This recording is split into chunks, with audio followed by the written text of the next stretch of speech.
All right. So, And 3, 2, 1. Hello. Good morning, America. No, I don't know what time you're listening to this at. And I'm your. Who am I? I'm Bert Macklin. Bert Macklin. Yes. FBI. Parks and Rec people would know that. That's great. Bert Macklin. Who are you? You're Dwight, right? Yeah. Yeah. Of course I'm Dwight. Or Giorgio Armada. All right. So we were talking about 80s movies called Joe versus the Volcano. I never heard of it, All but right. you still didn't say your name. Well, I can't remember who I am. I always get this one wrong. You're George. I'm George is a stink bug and Wolfgang is a How spider. do you remember George is a stink bug and Yeah. Wolfgang is a spider, but you can't remember your name? You're Bert. Chris? I'm Aaron. You are Aaron, and You're I'm Chris. And this is To Be Named Podcast. We know the name. We're going to figure it out. We know the name. All right. We just aren't going to tell you yet. Actually, if listeners at home, we know the name. But if listeners at home, We actually know a few names. Yeah. We're in the process of getting it determined Yeah. by a focus group who Yeah. is Yeah. listening to a few snippet audio of plus a background and telling us what they think would be the best and the reasons why, and then the most shocking this, that, and the other thing. So, yeah. listeners at home, if they think they know the name, by all means, let us know. I think they do know the name because they're going to see it and they're going to be like, whoa, that's the name. So I work in an office. I don't.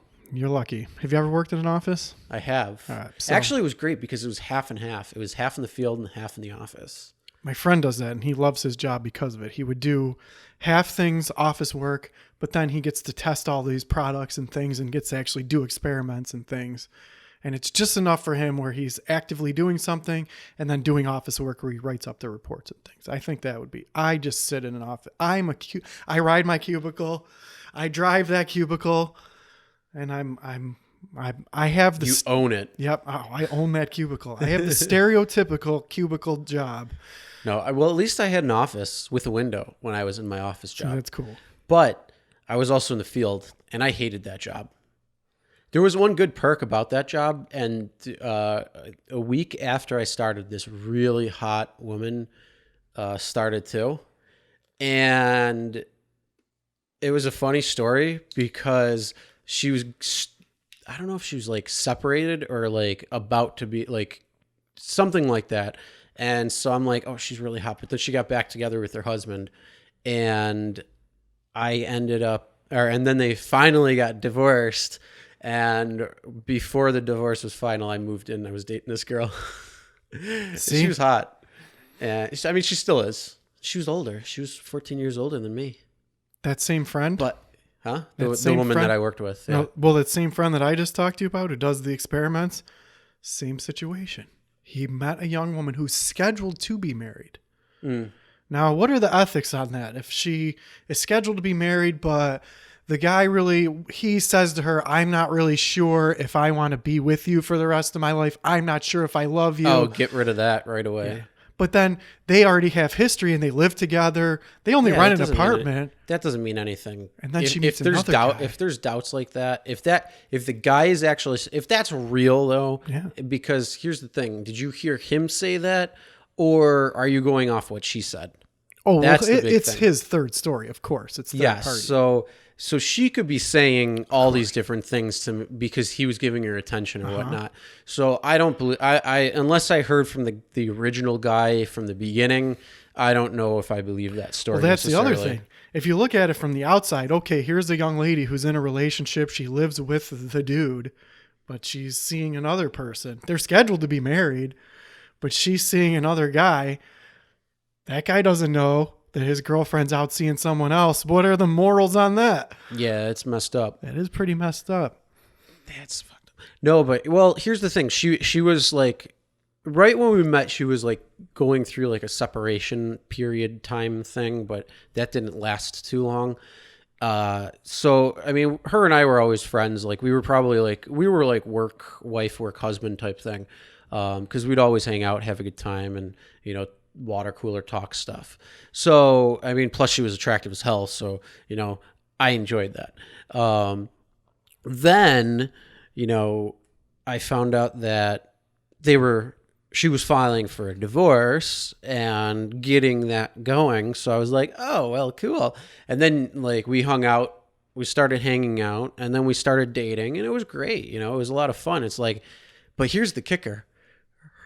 Our boss was her brother. Oh, really? Yeah. Wow. So her brother. That's the reason why she got the job, was because it was a small little place. There was it was like 15, 20 people for the average amount. Sometimes it was busy, so we had to hire more people. But it was like 15, 20 people big. So yeah, it was she got the job because the brother was part owner. So yeah. Okay, so here's my question. Well, it comes down to honesty, right? So would it be more honest for her to say, could she go home to her mate and say, look, what we have here is great. I live with you. We've been in a relationship. We're having two different stories. I think. But I'm also seeing this other guy. Well, I think we should be on one story and then go to a transition to another, so we're not confusing people. All right. So let's finish one story and go to the next. So which story are we going to talk about first? How about Joe versus the volcano? I don't know that movie. All right. So in the movie Joe versus the volcano, it's Tom Hanks. And you completely transitioned to a story that's not even relevant. Yeah, I'm changing the subject. In the story, Joe versus the volcano. For anybody who's listening, I think Aaron has ADD or ADHD and probably needs to take some meth so he can, Ritalin. I think you mean Adderall. Same difference. Is it? Yeah. It's literally like a chemical composition different. That's it. I think it is. It's just like heroin and fentanyl fentanyl is like insane more concentrated than heroin, and yet heroin is illegal, and yet fentanyl is not. It doesn't make any sense. Mm-mm. Nothing makes sense. They just change it to stay one way out of the law, because what they do is they ban that chemical substance or makeup. So they just tweak it this little tiny bit, and it's usually more potent. Yeah. Because you had, you had the hydrocodone, the oxycodone, and then you went from codeine to like, I don't know, there was something before fentanyl that was like real bad, and then all of a sudden it went to fentanyl, and now there's something that's even like coming out that's more powerful than fentanyl. And it's like, what the fuck, dude? Calm down. Yeah. Like, really? Like, just give me some blow and let me chill out. Well, you're not going to chill on blow, but Never tried it. I haven't either. I wonder. I don't really have any intention to either. What about if you're like 90 years old? Do you think that you could do all the drugs when you're 90? Because you're 90. I don't think so. Would you just Only like, because like it erases everything, and like some 90, unless you were like physically fit, like you were like working out regularly or like cardio regular or something, where your body was like fit for like something that could be a workout. Yeah. I think then that might be the only way, because otherwise your heart might explode. Get a heart attack. What if you tried just a little bit just to see what it was like? I think that, I don't know. Maybe if you ingest it, like eating it or something. Just a little bit. Well, you're right. You couldn't do all the drugs when you're old, because then you'd die. Yeah, well, unless it's weed, because, well, weed is just awesome. Everybody can do that. Not me. Everybody could do that. No, I have a problem. I cannot do it. No, you made a choice not to do it. That's different. It's true. Well, I mean, anybody could do anything if you wanted to, but some things you could just only do once. Yeah. Well, and that you don't know what the after effects might be on certain things. Yeah. So like Coke for a 90-year-old might be a little problem. You could do it. You can only do it one time. But back to Joe versus the volcano. Yeah. Considering we're going all over the joint. Yeah. In the movie Joe versus the volcano, the very beginning of it, Tom Hanks works in an office, and it's very dim lit, and he tries to bring in this lamp to get some natural light, and his boss is like, "I can't have the lamp," or whatever. It's a long time ago since I've seen this. Are you sure that it was that and it wasn't Catch Me If You Can? Nope, I've seen that movie Isn't too. that the same starting? Yeah. So Joe versus the volcano. He works in this office. It's dim lit, and he keeps telling his boss, like, "I just don't feel good. I don't feel good." So he goes to the doctor, and the doctor tells him that he has brain cloud right down the middle of his brain, and he's only got a certain amount of time to live. And then he sends him to a volcano, and it's a great movie. But that's what I feel like working at my office. I don't think I've ever heard of that movie. But do you remember those like the dinosaur movies where they would like be transported to like dinosaur regions and all this crazy stuff? Do you remember any of those? Mm-mm. There was one that was like ridiculously stupid, but the one girl was wearing like nothing in it and had a great rack in this blonde bimbo, and it's like, oh, that is amazing. That's the best movie ever.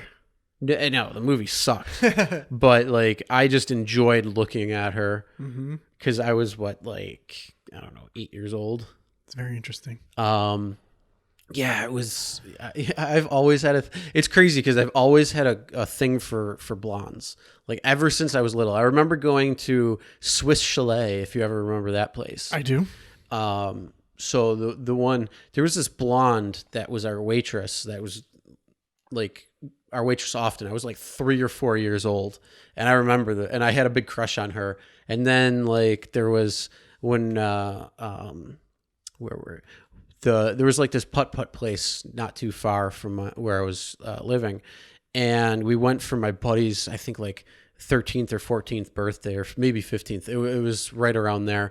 And there was this girl, this blonde, who was there on a double date with a friend and two guys. And they were playing behind us. And I was hitting on the one blonde, and I ended up getting her number some way, somehow. And I mean, she was probably like 4 or 5 years older than me. And yeah, I remember getting her number, and it was actually her number. And it was funny because like her boyfriend was right there. I don't know if it was like anything serious or whatnot, but it was kind of funny. It didn't go anywhere. But like I've always had this thing for blondes. And then that one that I was telling you about that I was dating, she's not blonde, which is weird. And then my current girlfriend isn't blonde either. Although when she was blonde, that's when I was hitting on her. See, I too, blondes. I prefer blondes. I don't know why. Ever since I was young, there's blonde hair. I like blonde hair, blue eyes, light skin. I don't know if it's because I have dark eyes, dark skin, and I just... Are you German? Really German. That's all this dark. Yeah. You're the dark German? Yeah. And I prefer blonde-haired, blue-eyed Italian women. Yeah. That's a hard commodity, is a blonde-haired, blue-eyed Italian woman. A blonde-haired, blue-eyed Asian. That's what I'm looking for. That's impossible. That's hilarious. Do Asians that's even... why I'm single. Are Asians even blonde? Yeah, that's why I'm single, because there's no blonde-haired, blue-eyed Asian women. That are natural, That's what I'm waiting for. Yeah. That's why I'm single. Well, I didn't care about the eyes. I always had a thing for blondes. Me too. Like my ex-girlfriend's blonde. Yep.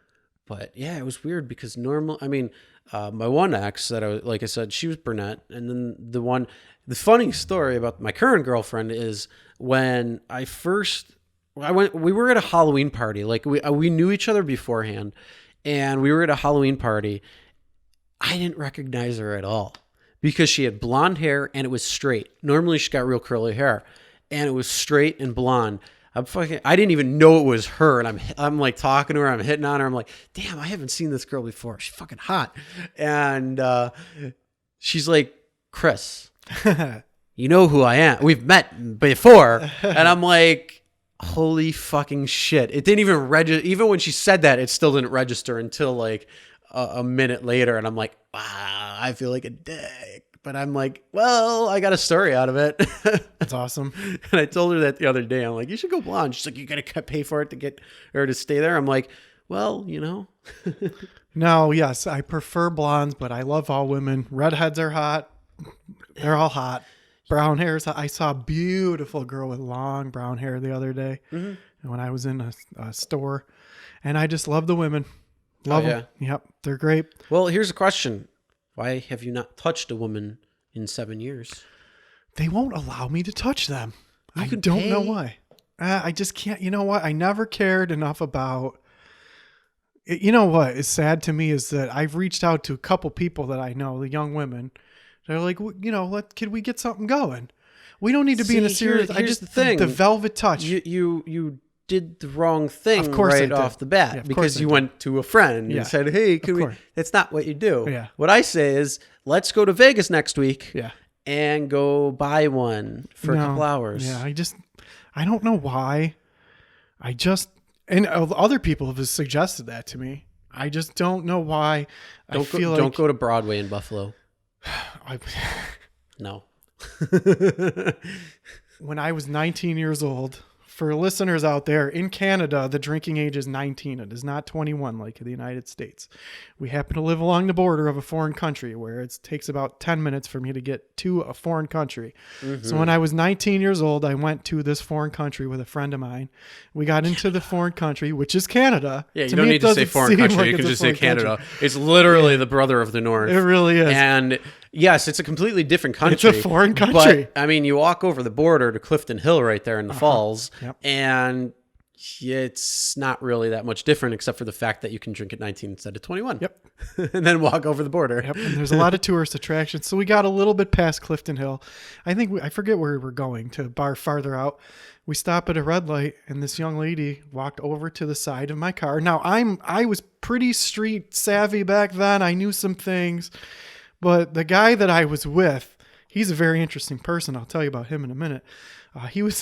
She walked up to the car and said, "Hey, honey, you want to go party with us? We could get a motel right over there." And he's like, "Oh, yeah." So she starts walking over there. We had to go to him. "Dude, that was a prostitute." He goes, "What?" It's like, "That's not a nice lady who wants to party with you at a hotel. That's a prostitute." And here's a fun little factoid for those who don't know, because they don't live near the border of Canada. Canadian prostitution is legal in Canada now. So you could go to Sundowner, which is a local district strip club, and go have sex there. Really? When did that happen? A couple years ago. Wow. Yeah. So this was in 1999. And Yeah, I don't know what the rules are. Prostitution wasn't legal then. No, it was. I don't know. It was like very recent. I think like last year or something. It actually like took effect, but it was voted like a few years ago. Well, from the way I understood, Weed is legal there too. yes, the way I understood, and I'm no expert, but from the way I understood in Canada, prostitution was never illegal. The act itself, but what was illegal was every other transaction. part of it. Yeah, Yeah. they had it squared and blocked Well, out. here's the thing. You know, how does it make sense? You can't go and pay for sex, but yet but here's the crazy thing. Like, you can't go pay for sex, Uh-huh. but as long as there's a camera right there, Yeah. it's technically porn. It's not prostitution.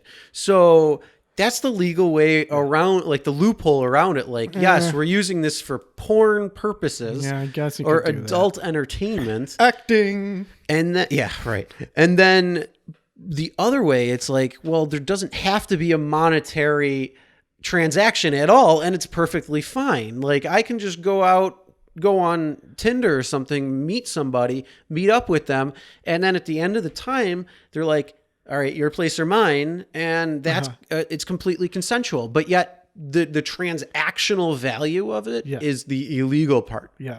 How does that make any sense? Nothing makes any sense. Like, that makes zero sense whatsoever. Like, you just if I gave you a few dollars, I mean, do you not think that men and women having sex is prostitution to begin with? Well, hey, guess course what? it is. I had to take you out to dinner. Yeah. I had to spend my gas. I had to pay for your meal. Yeah. And guess what? Now I split it because, well, It's now PC.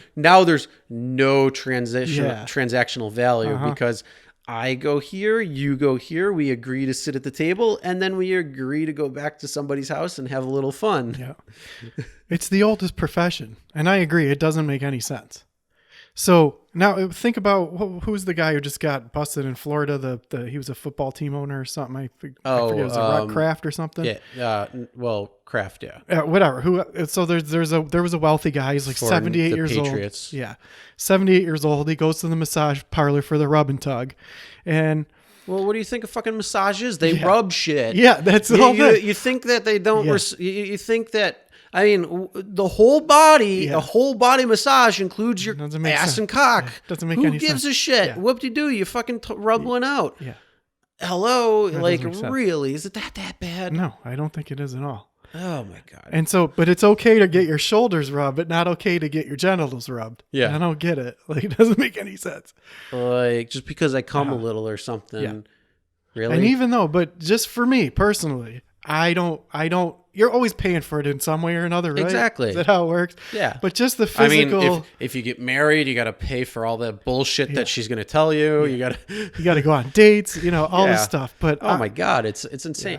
I mean, there is no way that there's no transaction happening in any form of sex whatsoever. well, here's my question. Unless it's literally person A, person B come up to each other, fuck, and then walk away. They don't even exchange words. They just act. Well, maybe this is part of my issue. I grew up Italian Catholic. Okay. So you were shamed into your sexual self. Yeah. You cannot have sexual intercourse until you're married. That's and then, stupid. You don't take a car. You don't buy a car without taking it for a test drive. So but when you're programmed that way, and anything, drugs, gambling, sex, they're all horrible things, and you're going to burn in this eternal lake of fire if you do any of those things, right? See, that's the problem with religion.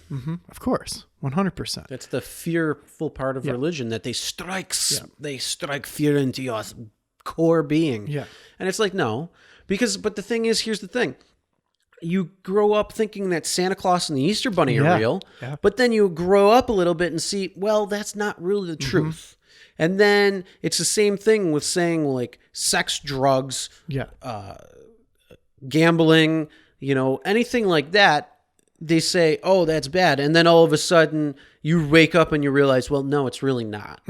So you need to make the transition from being a little child believing in Santa to realizing that, no, that's not the truth. Yeah. So it's really not that hard. Go touch a woman. Yeah. It's been too long. Well, here's my whole thing. So my question is, if I were in an area where, like, let's say a country where prostitution was legal, or on the same, in the same area, a country where smoking marijuana was legal, and I grew up in an area, Canada for both. So but you grew up in an area where me personally, I grew up in an area where there was never any stigma towards that. It was just an accepted thing, just like going anywhere else, driving in a car. You could drive in a car.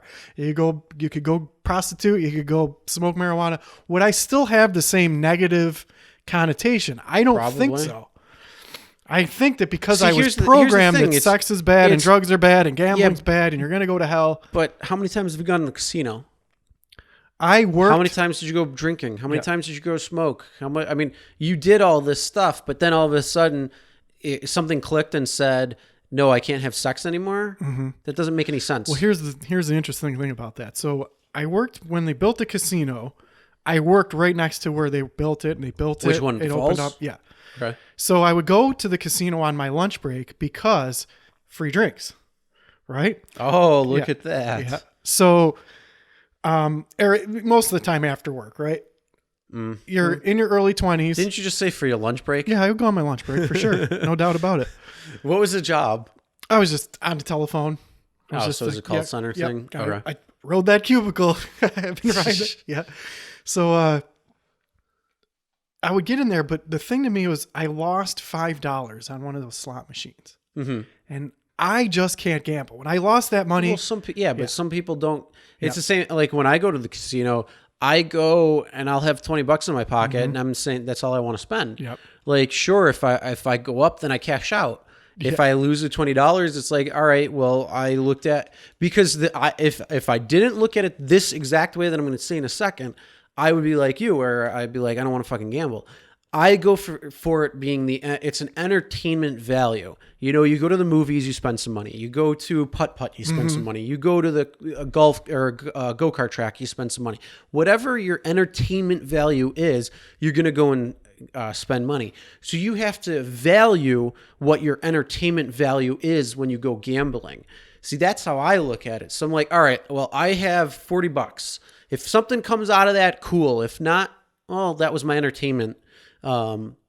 Plus, it's the free drinks. So that's always a plus. That's a great outlook But to have. I wish I would have had that outlook that's when I went and there. that's the thing that you need to. Like, you can still go gambling, and you got to realize, okay, all I'm going to spend is $20, $30. Yeah, if I make $300, you know, then I'll if whatever that point is, I'll be like, all right, well, I walked in with 20 or 40. I'm at 312. You know, maybe I'll go to, like, now I'm able to extend my entertainment value a little bit longer or a little bit more for more entertainment because it gave me this money. So now I'll be like, all right, at 275, I'm going to cash out. So no matter, and then once I hit around 275, which is you probably like anywhere between 250 and 275, then I'd be like, all right, I'm done. Because, you know, you just might do like a couple extra spins or whatnot on a reel.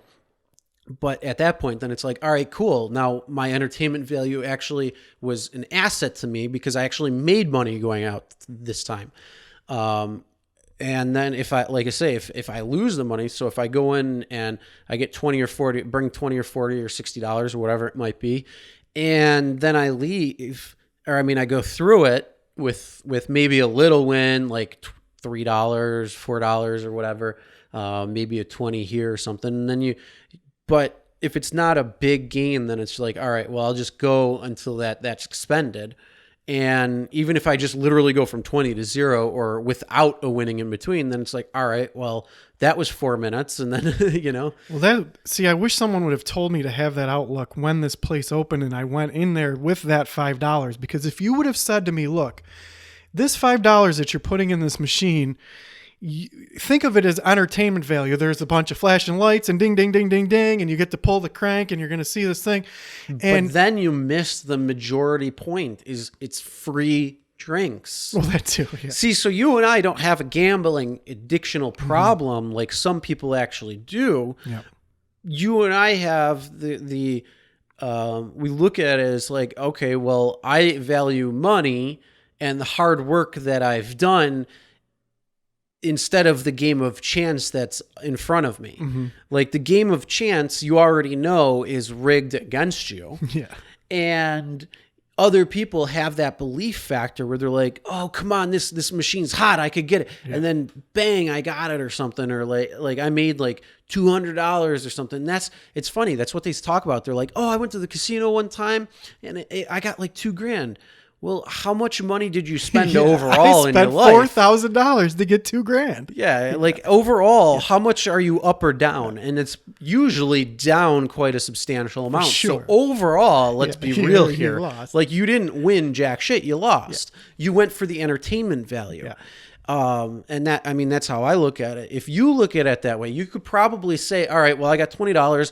Let's go to the casino. Let's play. Let's see what it is. And you have that different mentality that you can go into now. Like we could go to the casino right after and you would look at it much differently, I think, at this point. Yeah. So why can't you look at sex the same way as gambling or drinking or whatnot? Well, for the gambling, so when I lost that $5, it was about winning and losing for me. And as soon as I lost that $5, just because I lost, that's what I was like. Oh, I lost. I was young. I wasn't. Yeah, and you were pissed off about it. But now whatever I do, I realize it's an experience, right? So going to the casino now is a whole different. It's an experience for sure. But back then, we go there. And that's the whole thing. Most people don't have that. Yeah, they view. don't. They really don't. Most people go in and they have this belief or this idea that they think they're going to make it. They think they're going to be the lucky one. They think that luck is on their side, that they could take $100 and make it into $1,000 and take that $1,000 and make it into $10,000.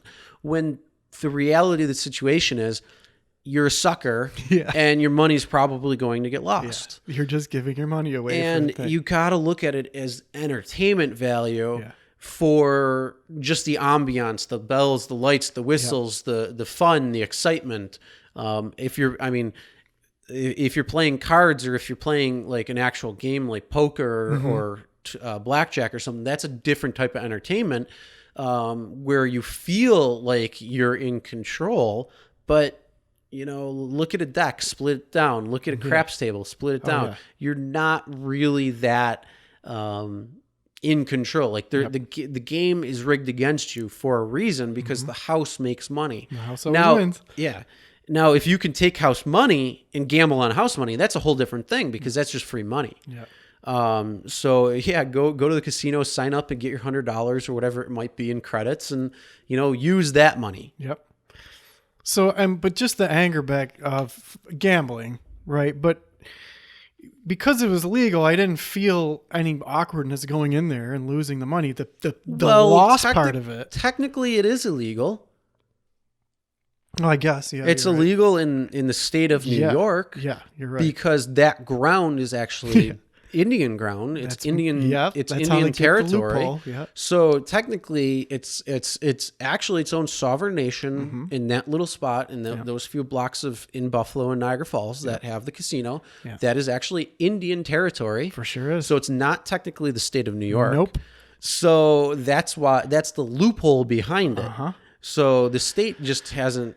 But that's just a perfect example of the ridiculousness of the society that we live in, right? Like there's like, oh, this isn't technically the U.S. land. This is your land, so it's okay for you to do this here. But you go over the border and there's casinos there because it's legal. Yeah, it doesn't make any sense. Nothing makes any sense. Yeah, and then you go to, weed is now weed is legal in Canada, in all of Canada. Mm-hmm. It's legal in Massachusetts and Vermont, which border New York.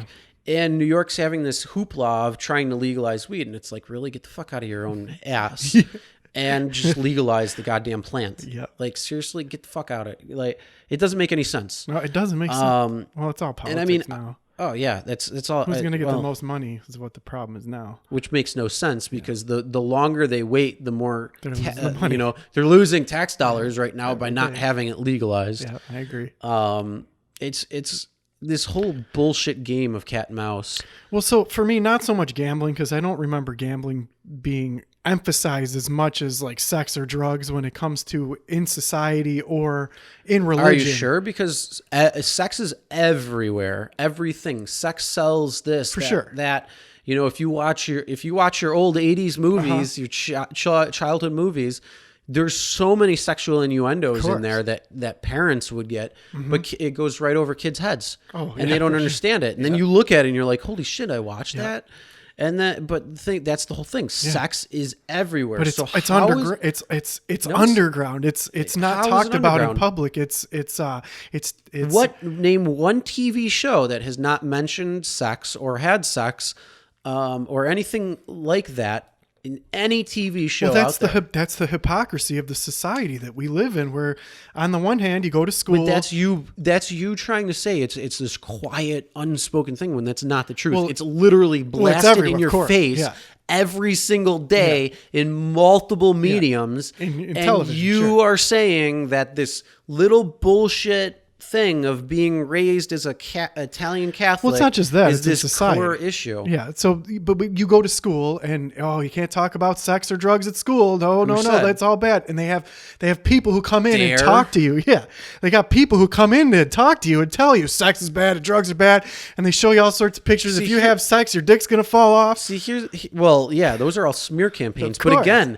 that's the belief in Santa and the belief until you go out later that night, put a condom on because you don't want a baby, of course, and then you have sex and you're like, well, guess what? My dick didn't fall off. That's not what they tell you, though. That's not what they tell you. And also, they don't tell you if you don't believe in Santa, you're going to hell or your dick's going to fall off. They come in and scare the shit out of you. No, they're not doing that about Santa. If you don't believe in Santa, you're not getting any gifts this year. Course. But the Easter Bunny, they're not like, you have to believe in the Easter Bunny or you're going to burn in hell. Yeah, but I can't find the eggs and I don't get my chocolate. They tell you if you have sex before you get married, you're going to burn in a lake of fire forever and all this bullshit. And then they come in there and they show you all these scared. They don't tell you to be responsible about sex and wear protection. They tell you if you have sex, your dick's going to fall off. Well, that's because of the bullshit Puritan crap. Yeah. Like Puritans ruined this country. Yeah. In Utah is trying to outlaw porn as a public health crisis that you can't have. So we live in a state of hypocrisy where those people are saying porn is better than going home and fucking their husbands and wives or boyfriends. That makes no sense because Utah is primarily Mormon. And they don't fuck each other? No, they have like they believe in like multiple, or they believe in polygamy. Yeah. Mormons are polygamic or whatever. I don't know. But I mean, like, look at Romney. Like that family. Yeah. they have a place in Mexico that they live because technically you can't have more than one wife. No, he got kicked out. Like even the sister wives or whatever, like They got kicked out of their area too. yeah. No, I get it. It's all bullshit. It's like just first of all, just saying that you can control another person's beliefs, actions, or thoughts, or anything like that is ridiculous. 100%. Putting laws out there saying you can't smoke weed, go fuck yourself. If you like, It's for your own protection, though, Chris. no, it's not. It's your bullshit telling me what I can and can't do, and that's the problem I have. Like No, we're protecting you, yourself, and society, though. no, that's the thing. It's not even true. Like it's all done on smear. So that's the same thing. Like, so I don't understand. I mean, you can try to rationalize your way of thinking when it comes to sex or drugs or gambling. But the thing is, you're still looking at it with a Santa Claus is real mentality instead of looking at it the real fact. The funny thing is, like you're in this belief system or this belief core that is so bewildering to me because you always claim you're a science guy. Yep, for sure. And yet we're going back to sex right now because if you look at sex and relationships are two different things. 100%. I am fully aware of that. So you want to go into science and psychology, the hierarchy of needs places sex at the most basic fundamental level, like shelter, food, water, sex. And love. Yeah, we need both. No, love is not the same thing. Sex is at that base. Love is up in the middle somewhere after you achieve those things. Oh, I didn't know that. Yes. So relationships aren't necessarily the same thing. If you want to bump your bum and have some sex, go have sex. Who cares? There's no big deal. The problem is it's the Puritan bullshit that fucked everything up, at least in those things. Yeah. Although there was the sexual revolution in the 60s, and then it just went the same way. Well, the strange thing about it is if you look back in history, you can see that sex has been talked about and regurgitated over and over again, and it's nothing. There's no difference between 1,000 years ago and 2,000 years ago and now. It's this that the society in the past 100 years, or who knows when this started it's just taking that hold. The fact that I can gather up anything I want on my phone, I can look at anything I want, sexual position, type. I have a female friend who likes to collect men's genitalia, Pictures? like pictures or So dick pics? sculptures, we'll say. So she'll anything, if it's Are a you little being keychain. Oh, I thought you were like gonna say that she wants like people to like plaster their dicks. No, but there are people who do that. Yeah, that's why I was gonna say. I'm like, I've heard about shit like that where there they are plaster people- their dicks. Yeah. So and then they fill it with like a gel or something and make like a dildo of their dick or something. You could do that. No, she likes to collect phalluses, like keychains, ashtrays. She has these little Like turtles. like Big Ben right there. Yeah, little turtles, right? Well, when you look back in history, I found a table from 300 years ago, I think it was. I'd have to look it up. But it's a penis table. And then you look back in history, there's people had different sex devices and all sorts of stuff. So, Well, because that's the whole thing. Again, I mean, you can't just say it's changed. It hasn't. People have been having sex since the beginning of the dawn of time. We kind of have to for our species to go on. We also, again, it's the basic need. People want to get off. So the fact that you're still sitting there with your thumb up your ass instead of your dick in a vagina makes not much sense. No, I get it. And so that, Like you're the new 40-year-old virgin I definitely who had sex before 7+ years ago. Yeah. But for me, like getting over that programming of you got to wait till you get married or you're going to go burn in a lake but here's of fire. the other thing. Right? You've already had sex with multiple women. Well, that was always in the earlier. back of my head, right? So like I don't understand. Yeah. Like you're trying to rationalize something that will No, I'm not not. rationalize itself because you're Well, that's first not why you're I'm saying not you're having sexual intercourse Then now. what is? So then, well, that was when you're younger, right? So you have to come over, you have all these thoughts like, oh, I'm doing, in the back of your head, even though what you're doing feels good and you think that it's right. And you're going, well, why are all these people telling me that this is wrong? This feels great and this is good. And then they're like, but am I going to burn in a lake of fire? Well, that was when I was young. Here's right? the big thing.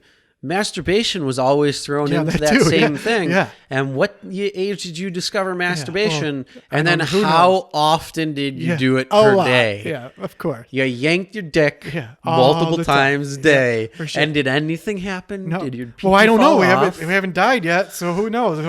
Oh, God is watching you masturbate. You're going to hell. Who Sorry, knows? it's my private time. God, don't look. Yeah, don't look, God. That's the funniest thing I've ever heard.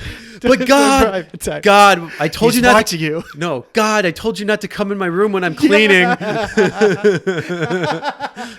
the funniest thing I've ever heard. It's true though. It's so true. So what is the problem with a vagina being slobbering all over your pee-pee? Well, I get it, but that was when I was younger, right? So then, I get in, and then I realized that religion is just a bunch of fairy tales and fantasies, right? So I move on. I'm in my 20s. To the sex time. Yeah. Move to the sex time. I'm Let's getting go. there. So I don't need the whole backstory. I want to know the sex time. I move into my 20s, and I have relationship here, relationship there, and now the past 7 years. Along the first year, I tried to meet other people, all the young women, and Tinder's available now. Well, I did Tinder. I did a lot of stuff. And Bumble's available now. Well, what's the one for me? Grindr. Yeah, Grindr's available now too. Which you could. Yeah. No. Well, I tried online dating and I tried the Tinder and I just didn't. Whoa, hold on. Have you not looked at all the websites that says click here because singles in your area want to meet you? I get those all the time. So maybe you should click the local singles in your area who want to meet you. Yeah. They want to meet you. Yeah. They want to drop their panties for you. Well, that was when 7 years ago, and I tried to meet women, and I just realized about 5 years ago that I have a lot of work to do on myself. I want to get to a place where I'm happy in my life before I try to make someone else happy. So then that's what I've been doing. So I have not been trying to go on dates or trying to do anything to really let's go back here. Yeah. Relationships and sex are two different things. You need sex. Uh-huh. You don't need a relationship. Yeah.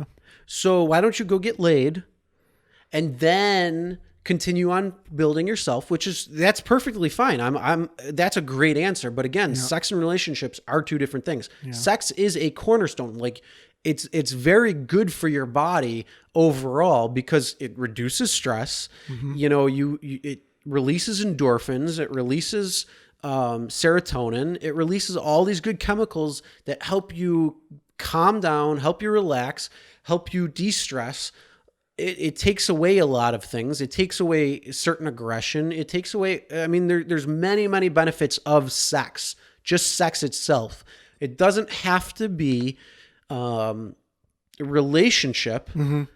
Again, you're tying this thing where relationship and sex are the same thing or closely related. Yeah. But you just did when you say, I'm looking for a relation or I'm going out on dates, but that doesn't answer why you haven't had sex. Well, so I can understand, yes, you don't want to be in a relationship. That makes sense. That's fine. I'm perfectly, that's a great answer. Yes, you want to be happy. You want to find things out about yourself before you can be helpful or good in a relationship with anybody else. Yeah. That makes perfect sense. But still, sex is a whole different thing. Yeah, I get it. Well, that's another issue I had is there's just a lot of, they have boyfriends, they're married, they're in relationships. Well, I haven't had the opportunity to have someone who can just have sex and not get attached. Where are those people? Where are those women? I don't know, the 40 or 50 that I've slept with. Yeah. I actually don't know the number, but it's probably around there. Oh, yeah. Yeah. Oh my God. Do you know, seriously, that was the whole thing when I was actually on Bumble or Tinder. Mm-hmm. Literally, that's what it was. It was you both swipe right, match, then meet up somewhere. See that? I never got to that point. It would literally be at the end of the conversation or when the night's dwindling down, it would be like, all right, your place or mine? Where are we going? Yeah. No, I never got to that point. I mean, so sometimes it would take like a second or third, but Yeah. usually it was on the see, first. not for me. I like when I'd be on the Tinder, I get a match, and then now this was 5 years ago, so who knows what I can't remember what I was messaging. I was still pounding. Well, Yeah. no, 5 years ago. Was I? No. I can't remember. I might have been dating that one woman I was working with at that time. It was 5 or 6 years ago. I don't remember exactly. Yeah. But either way, I was still pounding Vaj. Well, it's funny that Very you well. mentioned that because for me, things always went wrong when I tried to get laid. So a perfect example is a friend of mine. Here's where I'm stupid. The stupid factor, first of all, when she didn't have a boyfriend, I went out somewhere with her and we had been hanging out for 3 or 4 years, just as friends going out. And I was at a bar with her talking about, I just having trouble finding the right woman. And she said to me, well, what if the right woman is right in front of you right now? And I was so in my head, I didn't realize that she literally meant, I want to date you. Mm-hmm. What if me, without blatantly grabbing onto me, say, but that's I'm dumb, right? Well, no, you can't. I mean, looking But this is back, of course. But looking back at it, but here's the thing, though. Before, it's like you can't. What gets even better? You can't say that though, because most guys wouldn't have thought about. Even girls, like men are from Mars, women are from Venus. We speak different languages. We speak Martian or Venetian. Yeah. We don't speak the same, and that's the whole thing. It's men and women both think differently. Like just because of our brain composition, our body composition is different. Yeah. So we just think differently, and the way we communicate things is different. And that's the whole thing. Sometimes when it comes to matters of the heart, we think we're being like taking a chance and getting out there, but the reality of the situation is it's very subtle to the point where the other person isn't. I mean, fuck, they've made movies like that, on both sides, where men and women are like, oh, but right here, and they're trying to do that, but they just don't come out and say, look, dude, I like you. Yeah. Like, let's do something. See, well, that's where the honesty factor Like, that's comes the whole back thing. in. I like you. right? Do you like me? Yes, Well, great. Let's go out. women can't be like that. It has to be sideways No, angle. that's not. I mean, A lot of No, them. that's not true, because I've actually had women come up to me and That's true. There are. I mean, there's exceptions to every rule. You can't. Yeah, I mean, you can't even see that. That's But it was the just average. the subtlety. So of course I was driving home in my car that night, like, oh my God, I'm such an idiot. And then the very next day, she started dating the guy that she had been talking with. Well, Right? But listen to what here, happened, right? the So she problem starts with- dating this guy, and then they're in a relationship for 5 or 6 years or a good amount of time, right? He leaves her, right? And But there's that's- my opportunity again, I right? mean, first of all, Okay, right there's a you flag gotta that listen. literally but right here's a flag that you don't aren't paying attention to is the night before she tells you. Mm-hmm. What if the right girl is in front of you, and then the next day she starts dating somebody else? That's a little bit of a we were flag, in our though. late 20s, and she's like, "Well, I like this guy. I met this guy. So whatever." So everyone's dating everybody. So then, but she was like, "Okay, Aaron's an idiot. I'll go for this guy." Right? So Yeah, but it just sounds. I mean, there's more to that story that I don't know if you know or not. yeah, of course. But, And I mean, I picked that up right away, and it's like if she's saying that one night and less than 24 hours goes by and she's dating another person already, well, there's something. seeing him, like, when you're not married, there's multiple people in your life. You can like this person and like that person. Yeah, but I missed my opportunity. That's the whole point. Are you sure, or you think she's putting you on the hook? No, but anyway, so back then I replayed in my head. I'm like, how dumb was I? I didn't even know that she, whatever. So she dates this guy. I forget what happened. He moves out, right? She gets her own place. Essentially, they just end it. Yeah. Go on. Well, it's never that easy. It's never like, oh, this is it, right? Well, so she gets her own place, and I go home with her one night, and I'm like, okay, When was this?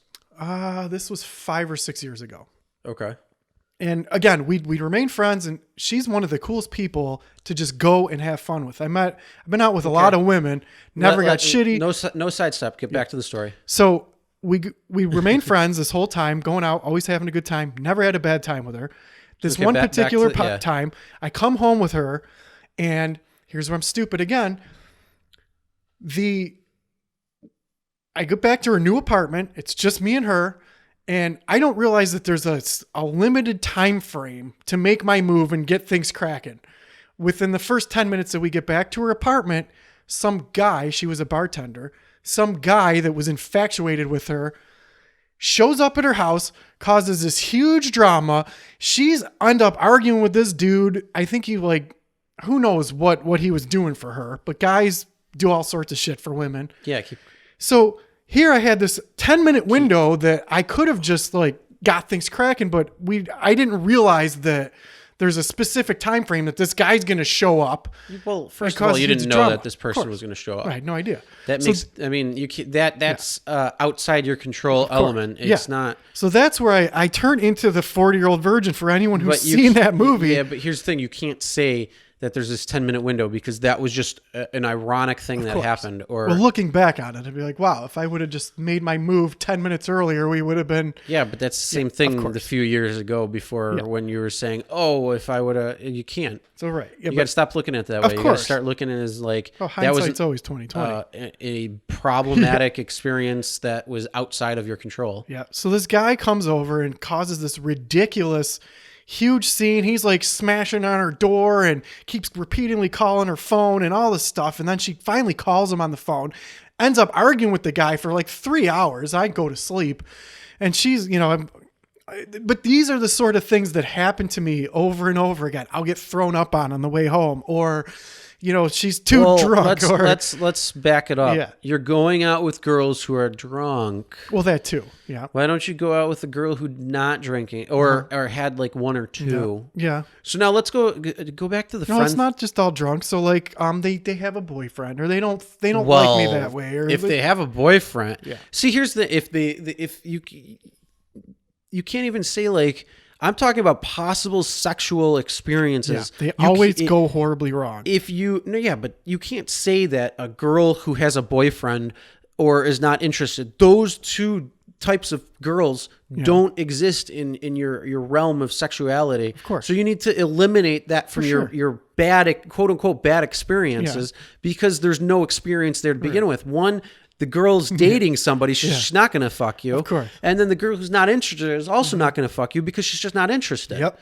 So those girls aren't there. But so then that's you bring already it back down. 95% of women that are out there. So there's 5% in this local area that I live in. Here's the thing. How many women are in the world? There's 8 billion people in the world. That means there's 4.3 billion women. Yeah. So let's break that down. Take 5% of the 4.3 billion. You still got a few hundred million. Okay, so there's a few hundred million. Now, how many of them live in this local area? How many of them aren't married, are around the same age range as me? If you want the exact... See, once you start getting down to the real specific statistics of it, 34. My options are relatively limited. 34. Yeah. And I probably screwed all of them. Yeah, see, or that's the other problem that I had. We could be every sword woman buddies. that I've met, if you met Chris, I fucked him. They've all fucked you already. That's the whole other thing. Yes, Damn but it. Here's the problem. You're putting that out there. If you want to find something, you're going to find it. Meaning, if you put something bad out there, you're going to find the bad. If you put something good out there instead, you're going to find the good. It's all going to come back to perspective and mindset. Yep, I do like that. So why do you think I had mine? I'm not going to say my number. It's pretty decent for what I think. I mean, it's not 40,000 like some people or 30,000 or whatever we talked about last time.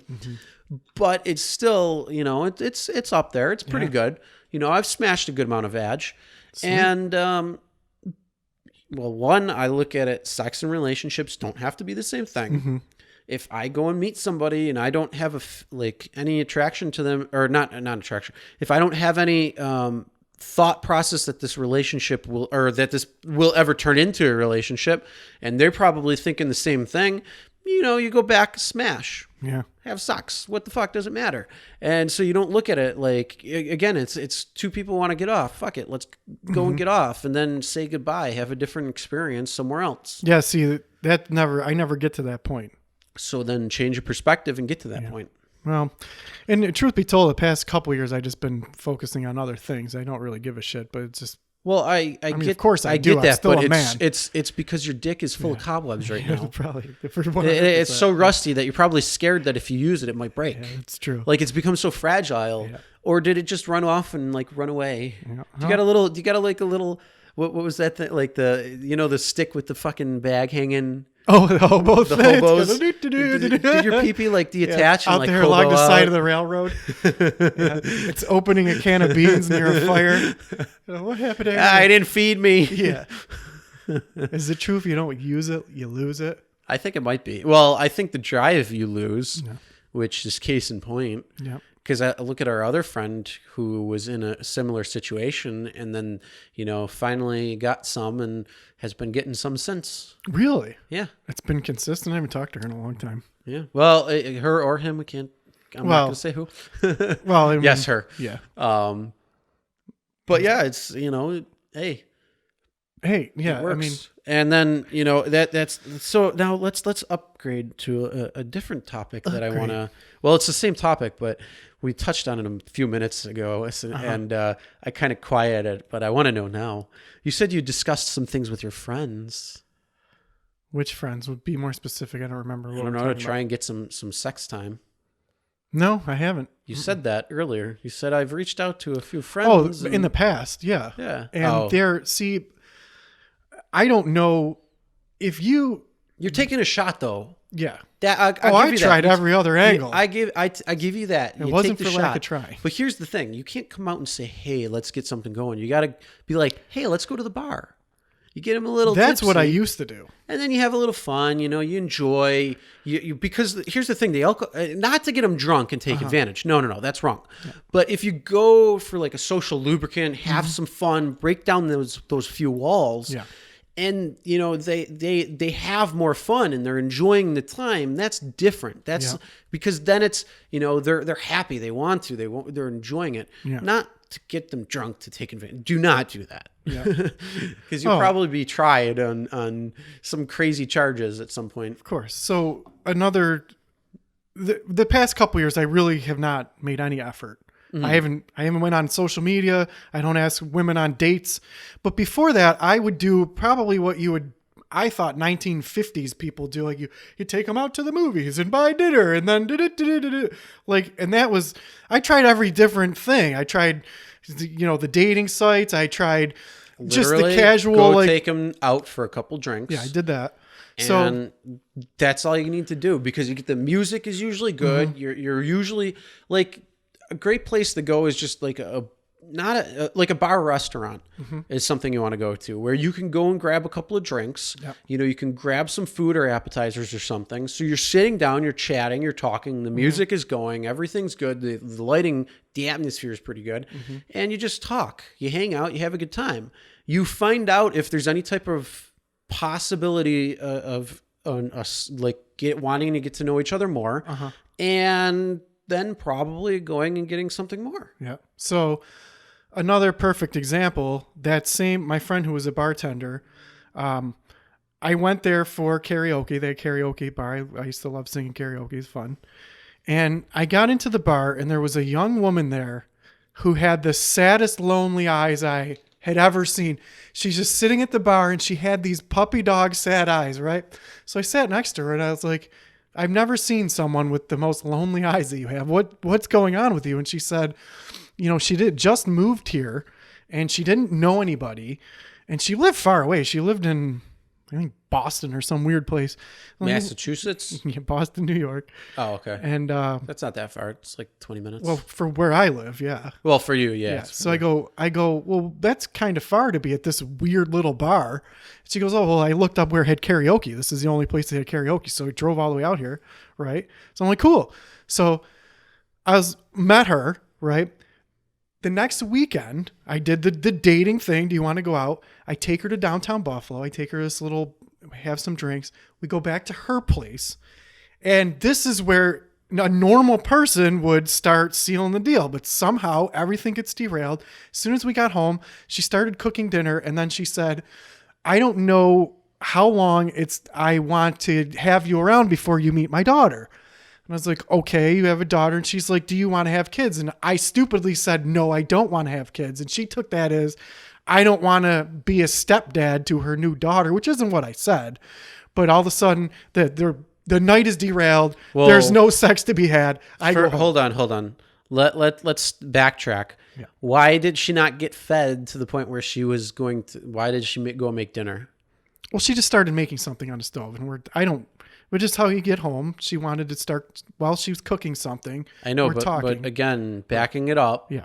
When you were out, why didn't you get food where we you did. were? We did. So then why was she making more I food? don't know. When she got back to her Was she a little apartment, bit- she started doing was she stuff. a little No, no. But see, the whole thing is that things never go right for me. Like, Yes, but that's the thing. It's the mentality that you're no, going I totally with. get it. Yeah, for sure. And you need to change that because whatever you search for, you're going to find. Yeah, that makes perfect sense. Yeah. Like it doesn't matter what it is. Yeah. Whatever you put out there, whatever you're searching for is what you're going to find. So if I'm waiting to meet a young lady that when I lock eyes with her, it's electric, and then we go on dates and it's like fairy oh my tale. God, you're believing in in Disney. And it's the most glorious time when we fall in love and then we go get married and then we have the sexual intercourse. That's not okay. No, It's not. Oh, go and man. smash some ass All right, you tell me where it is. everywhere. All right, show me. Literally, here, come on. You need to go on to Tinder or Bumble, and you need to make an account like today, and start swiping. All right, maybe I'll try it again. Do it. And then who's a good girlfriend you have? No, I don't really have any anymore. You gotta have some girlfriends I who don't. you can reach out to and be like, hey, look, I need a dating profile. I need some advice on pictures or something you want me to look at. Because you need a girl's perspective. For sure. That's the good thing. Oh, that was great. You need to have girls who See, I did will- do that too. Yeah, I you had my best friend 10 years ago. She Yeah, went that's 10 on years there. ago. I'm Yeah, not but talking about. she- I'm but it trying was to like get you fish in laid a barrel. today. Yeah. Not 10 years ago. We're not Well, looking I at that didn't even. anymore. I met 7 women We're- offline, and I we're didn't. looking- I didn't have the intercourse with any of them, Well, that's because you got to close the deals. so I can't close the deal. You're the deal opener. Yeah. You got to learn not to the close closer. it. Yeah. You got to learn to close it. Is there some kind of like course or class Yes. that you could It's take to called learn how to closing the seal deal. the deal? No, it's called closing the deal. Where there's not going to be a crazy ex-boyfriend that shows up. Close the deal. Yeah. Look up that course. It's an Okay. actual business course, and I bet you will get some perspectives out of that for where you can transition that into closing the deal to get some smash. Her surprise puss. daughter's not going to run in there. Who gives a shit about a surprise daughter? She's gonna ruin the say, whole thing. "Oh my God, there's condoms all over the place." That's exactly what happened. And they're like, "Oh, I got to go attend to my daughter and watch." No, that was a Fantasia." movie. That was with Steve Carell. Yeah, And- that happened to me twice. Twice, not once, twice. Oh, I've never had that issue. Uh-huh. Wait. Yeah. No, I haven't. Yeah. Because if the kid was at home and come back to my... Actually, here's the best part. Yeah. I would never bring women back here. I I blame would you. always go to their place because then I could leave. Yeah, for sure. It makes perfect sense. Plus, if they come back to this place, like, oh, and then they're stalking you. They know where you live. Yeah. They're stalking you. I totally get it. Like, oh, yes, come over. Come here. Thank you. Oh, this is my house. Yes. No, fuck that shit. I don't want you around here. There's very few people who have been around my house. Yeah. No, I'm telling you, one day I'm going to go out on a date with a young lady and we're going to stare at each other's eyes and then we're going to slowly kiss each other to fall in love. And Get there's your gonna be, head out of Disney. There's going to be little birds chirping. Oh my God. Seriously. Santa is not real. And then we're going to date forever. And then it will be happily ever after. Well, if you're married, you should date your girl forever, Yeah. or boy or whatever forever. Mm-hmm. Because that's what makes relationships go. Because you're not the same person you are when you meet or throughout your relationship. You change, you learn, you grow, you adapt, so you always want to date the person you're with. Yep. You can't just take it for granted and say, oh, this person right here. So we're going to start a campaign. It's called the Get Aaron Laid campaign. I don't know any rules around it yet, but we are going to do the Get Aaron Laid campaign. So, anybody who's watching this, if you are cute, attractive, and want some who maybe haven't had some, live in the Western New York area, or even maybe Southern Ontario region, maybe even the Pennsylvania, Ohio. What else do we got? Fuck. If you're in the Northeast, get hold of him. Emails in the description, the link below. That's for YouTube. If you haven't guessed, Aaron has gone to the bathroom, and I'm trying to pimp him out right now. No transactional value, but we are going to start the Get Aaron Laid campaign. Just saying. So how does that sound, Aaron? The Go Lay Me campaign? No, the Get You Laid campaign. Oh, it's like a GoFundMe, only it's Go Lay Me. Yes. But I'm so busy learning about philosophy and Shut up. looking up stuff. Stop making excuses. Stick your dick in a vagina. It's a lot better than sticking your dick in a light socket. It's scary. Don't they have teeth? That's what they told me. Did you ever? There's a movie called Teeth. Everyone go look up the movie I know, Teeth. I've heard that. Or I haven't seen it, but I know what you're talking about. Yeah. I've heard of it. I haven't seen it either, but I'm familiar with it. I have zero interest in seeing that. Although, Would it ruin it for you? Would you Although- be afraid that vaginas are going to bite your penis every no, time? but here's the thing. What I'm going to do, I'm going to have that movie playing when my daughter reaches dating age while I'm cleaning my guns. Okay. So when the date comes in, Yeah. he's going to see teeth in the vagina on the movie, on the TV, and me cleaning my guns. And I'm just going to give him a long stare down while I'm shining my shotgun. See, now we understand why there's such a stigma around the sexual intercourse. Well, here's the thing. I'm going to get my 'Cause dick they all have waxed. fathers. I'm going to get my dicks waxed all the time. It's somebody's daughter, Chris. Exactly. Did I ruin it for you? No. The word. Oh my God. So that girl I was dating, that I was working with, I was over at her house one night, and she was something like, it was during like a rainstorm or something. Like we were out. I think we went to the movies or something, and then went back to her place to spend the night, and she said something like her dad, because her dad lives in close proximity, and he would go out for walks, and I guess he would go out like 4, 5, 6 in the morning, as like old people would do.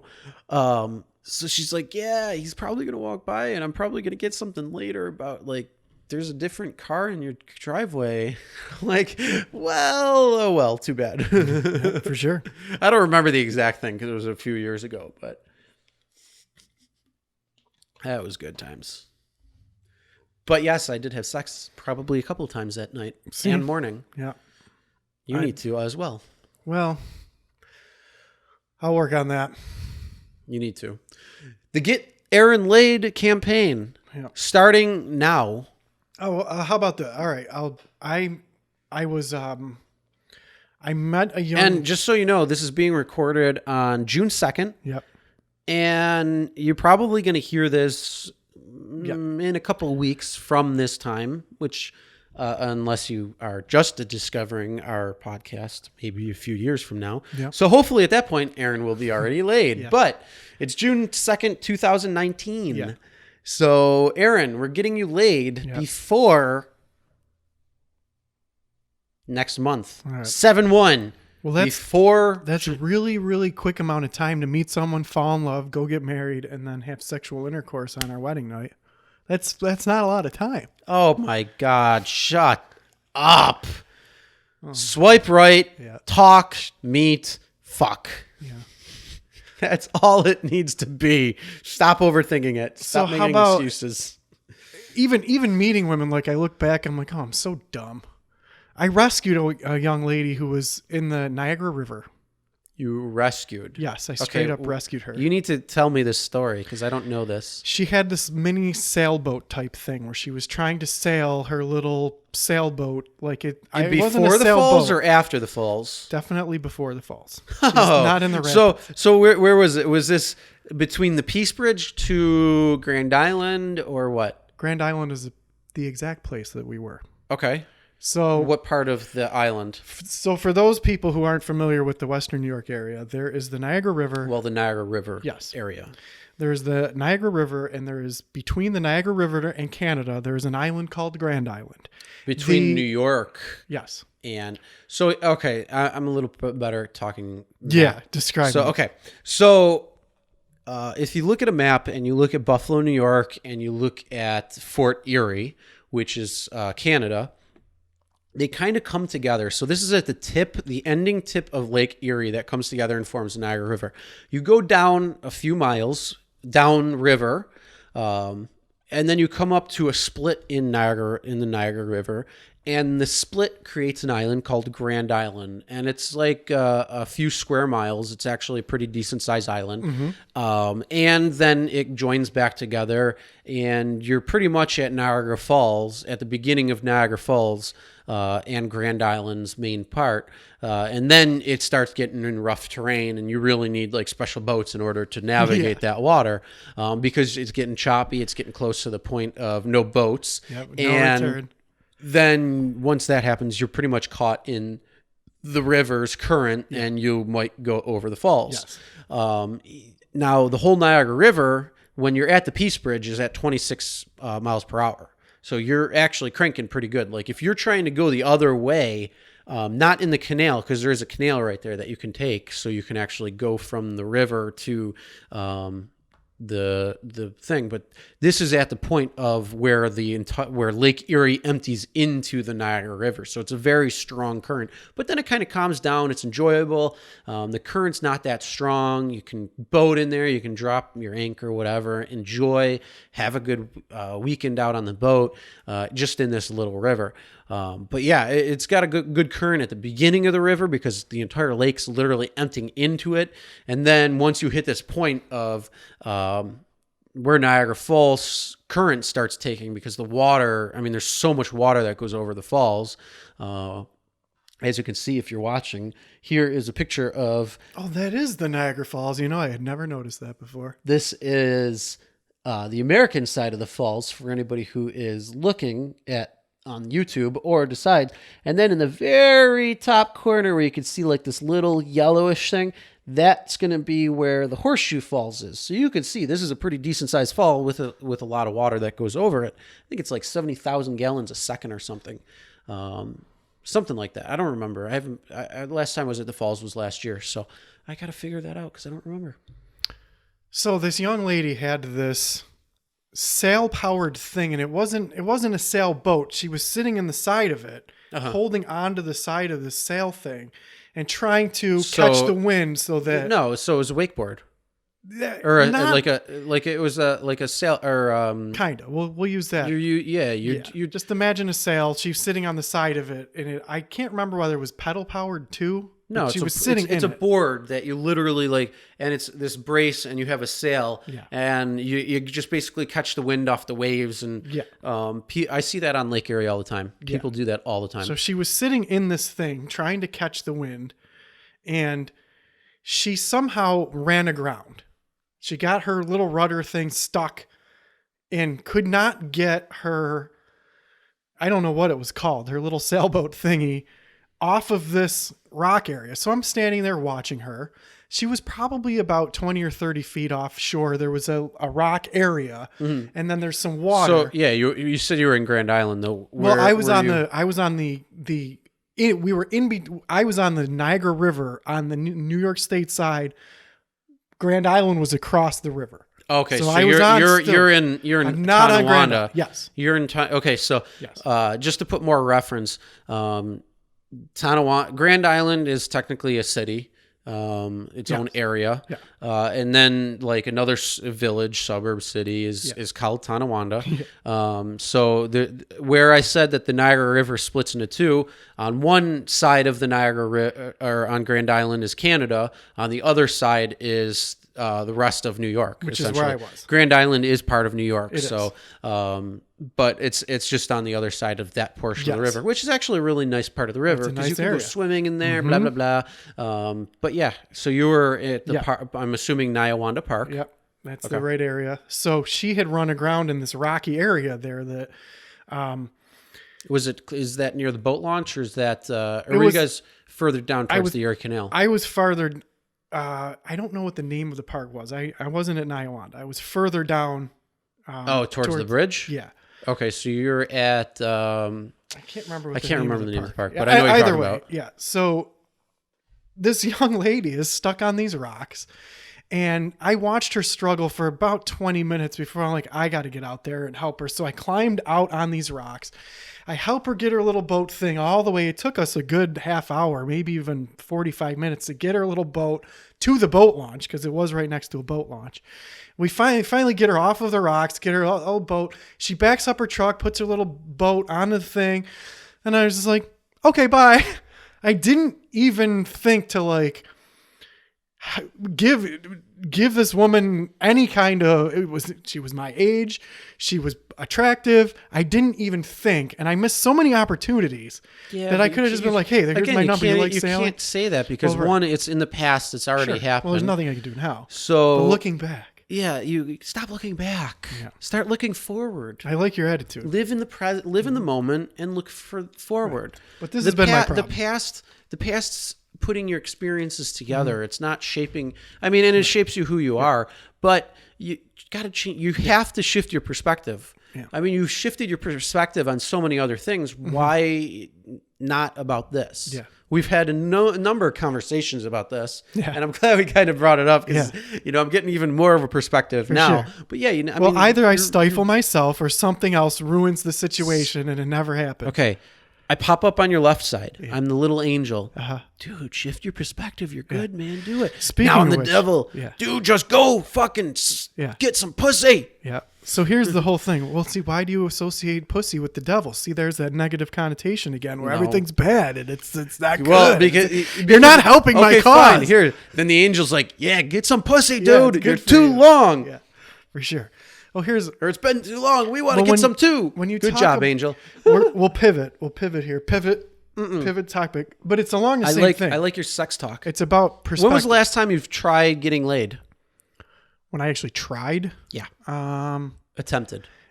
that boyfriend stalker, that story I said, that was the last time. Last year? Actually, no, that was like 5 or 6 years ago. It was Mardi Gras 5 or 6 years ago. I thought you were talking about our friend. No, that story that I told you where I came home with my young lady friend. Yeah, no. And her guy was some beating other on guy, the door. Yeah. And when she argued with him until 5:30 in the morning, that was the last time I actively tried to get laid Okay. No, I or when- just have any kind of relationship. I thought really. because when you said that, I'm like, wait, what? I thought that you were talking about a friend of ours, but yeah, dude, you need to go and make you need to make a Tinder profile or a All right, maybe what you we'll call see. it, a Tinder and a Bumble It's profile. gonna be a long and hot start, summer. and start swiping. All right. It's gonna be a long hot summer, so hopefully you got some air conditioning and you got some cornstarch free balls because they're gonna need it. I have neither one of those things. Well, get it I because you're gonna need it. Okay, so you're a technical guy. Real quick, if I have a window that instead of windows that go up Yeah, and it's down, a crank window yeah. versus How do you put an air conditioner in that bitch? portable. Yeah, they're too expensive. They're like $400 for those things. They need to make portable air conditioners more affordable. The price of portable air I bet I conditioners could is find too one high. for $229. That's still too expensive because my window one was $120. I don't need to spend $250 to cool down a 10 square foot room. But anyway, when you talk about perspective, do you believe that positive energy and positive attracts positive things to you? Absolutely, 100%. That's why I told you to do, to be looking for that in a positive way instead of going negative. Okay. Like you need to, like what you look for, what you find, or what you look for, what you're searching for, you're going to find. Yeah. If you are looking for shit, if you're thinking in a bad way, Mm-hmm. you're going to find it because that's what you're actively searching for it. It's the same thing if you're actively searching and saying, you know what, I'm great. This is going to happen. I'm excited for it. You know, there's multiple people that are around. They're all single. They all want to bump uglies. Let's get it going. Yeah. I'm going to bump that ugly with somebody Yeah. tonight. And you go and you do it. See, for me, my ego tells me that every woman I find attractive should have sexual intercourse with me and love me till the end of time. That's what my But ego that's not says. what your ego really is saying. Of course it does. Everyone. No, that's not what Well, your that's what my ego's ego really tells saying. me is Then that I deserve a supermodel who's gonna. But here's the thing. But is that reality? Supermodels are fake. Of course. I mean, have you ever seen know the what I mean. makeup on and off on a supermodel? On Actually, models in general, yeah. porn stars? Yeah, I mean, they see those are great. Any of them. They're all like, any woman, like, Yeah. any woman. Yeah. If the less makeup she wears, the more attractive she is, then you're doing good. Because if she's got to put a lot of makeup on to look hot, and then you take that off and you look at her in the morning, you're like, holy shit. Yeah. What the? No, it's. See, it's not. my ego tells me that any woman I find attractive, of course, should find me attractive. Any woman I want to have a relationship should definitely want to have Yes, a but relationship with me. Every woman But then- is lying to you who puts on makeup. But of course, that argument. But then, so it's not that I'm going out thinking that, I'm going to bring this girl home. She's going to throw up on me, or I'm going to bring her home and her ex-boyfriend's going to show up, or not even her but ex-boyfriend, just some here's the crazy thing. person But here's is the going to thing. beat down the door. Or the kid. But the conversation that we're having, your focus is shifted on negative. If you shift it towards the positive, it changes entirely. I like that. So yes, what you put out there is what you get back. And same thing with negativity versus positivity. Yeah. You know, if you want to put shit out there, you're going to get shit back. And it's the same thing when it comes to like things on Facebook. You know, like the Facebook algorithm works on a perspective on what you engage in. And most people engage in crap because or negative behavior, they want to fight or whatever it might be. So it's not that the Facebook algorithm is wrong. It's actually very good because it shows you what you want. It shows you what you interact with more. So yes, anybody who says I see negativity in my feed, they're right because they're putting out negative vibes. They're contributing to negative posts and keeping that negativity going within themselves and the Facebook algorithm results that are spitting back to them. It's this endless cycle. But here's the thing.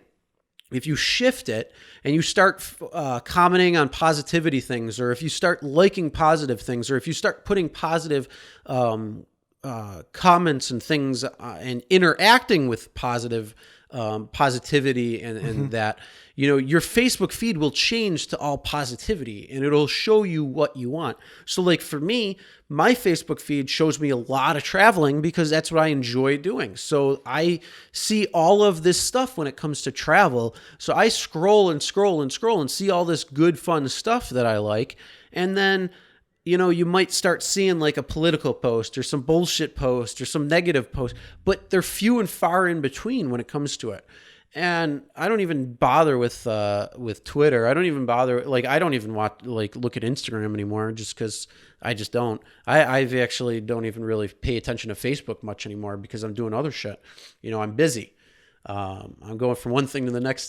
So it's like, but yeah, that's the whole thing. It's like what you put out, you know, you're going to get back, whether it's positive or negative. So if you want the shit, you want the negative to continue to go, just continue doing the same thing. If you want the shift to be positive and be good and see life in a different light, you need to shift yourself and you need to shift your focus into a positive atmosphere in a positive way. And then that way it's going to go full circle and come back to you. Yeah. So yeah, and even the people you meet and are attracted to, that's the other thing too, is like goes with like. You know, if you put a group of, you go into high school, you always saw, you know, the jocks were at one table, the attractive women were at another. You know, the Glee Club would be in one, the math kids would be in another. You know, everybody would be grouped into their own little group because that's what they enjoy. So like goes with like. So it's the same thing when it comes to positive and negative. If you shift from negative to positive, you're going to see a whole different realm of people that you still meet by coincidence. The only difference is they're not going to have the drunk boyfriend show up or person. They're not going to be throwing up on you. They're not going to be doing this, that, and the other thing. You know, it's going to be a good seal the deal night. Yeah. See, I don't ever get to that point. So I just gave up. I'm like, you know, about That's the 3 course you years need ago, to take. I'm like, you know, close the deal. yeah. I'm like, you know, Or read Donald Trump's The Art of the Deal. The Art of the Steal. Is that a good book? Have you read it? I have it. I haven't read it yet, though. Yeah, let me know.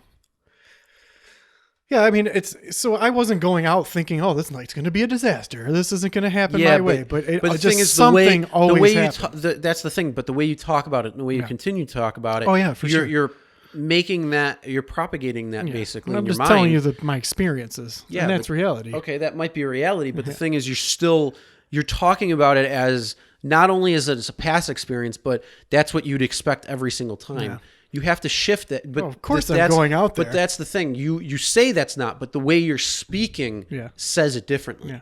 So that's the whole thing. Like, I'm looking at you on the outside. You're trying to rationalize the fact of me saying, like, to try to counteract what I'm saying, but that's the truth. Like, you need to just complete. You've shifted your focus on thought and thought process on so many things, but yet for that you haven't. So and the reason is because you're still stuck in this. She threw up on me. Her kid came in on me. Blah blah blah. Whatever bullshit happened. She dug her nails into my back, and I started bleeding uncontrollably. I don't like that, by the way. She stuck this giant dildo in my ass, and I screamed. But whatever it is, and then all of a sudden you got to shift it.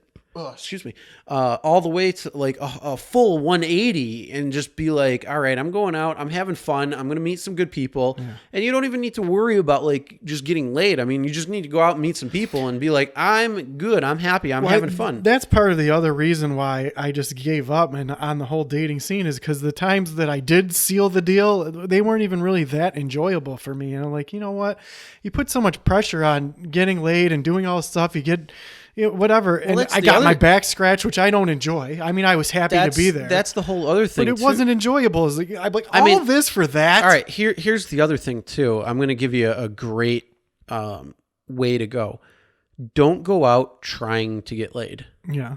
Just be cool about it. Like, go out to have a fun time. Yeah. Like, that should be your goal, is to go out and have a fun time. Now. Because you're not going to put pressure on trying to get laid, so you're not going to be acting like differently or strange. You're going to be yourself when you try to go out and have fun. And that's the whole thing. Like, women know who's genuine and who's not. Like, people in general know that. I stopped trying to go out to get laid when I was about 25. Yeah, but here's the thing. You stopped going out. I stopped going out a couple years ago, 3 or 5 years ago maybe. But yeah, for a good 10 years I tried to meet women, and it just never... But that's the whole thing. Never happened for me. Did you ever notice, though, like... So now I'm doing something else with my life. Did you ever notice, though, like, even in the movies, or maybe people you've talked to that said, like, they're trying to meet somebody, they're trying, and then all of a sudden they like, don't try, but they're still open to it. And then they meet the person. They keep saying that. Well, that would have happened. I did that for 4 years. They always tell you, it's always when you're not looking. So I do that for 4 years. But here's the thing. You're not actually,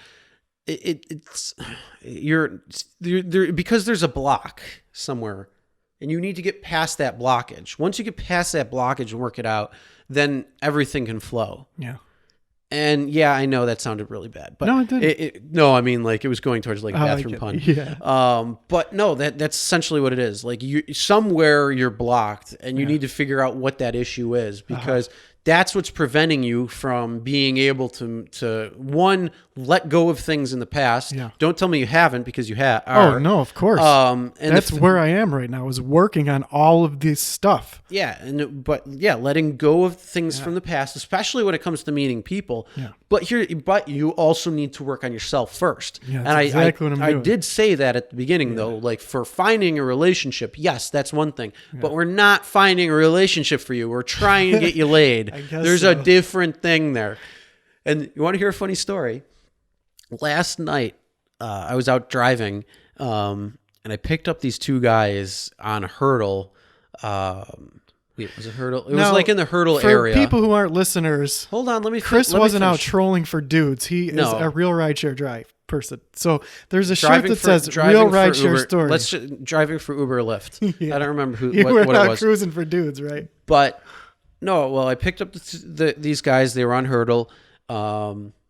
which is it's like a small bar district in Buffalo. I like that And then area. they went to another bar closer to downtown on Niagara called Resurgence, which is another it's a newer bar that's popped up recently. And it's like a 15-20 minute drive. And what ended up happening was these two guys were drunk because obviously they were at the bar.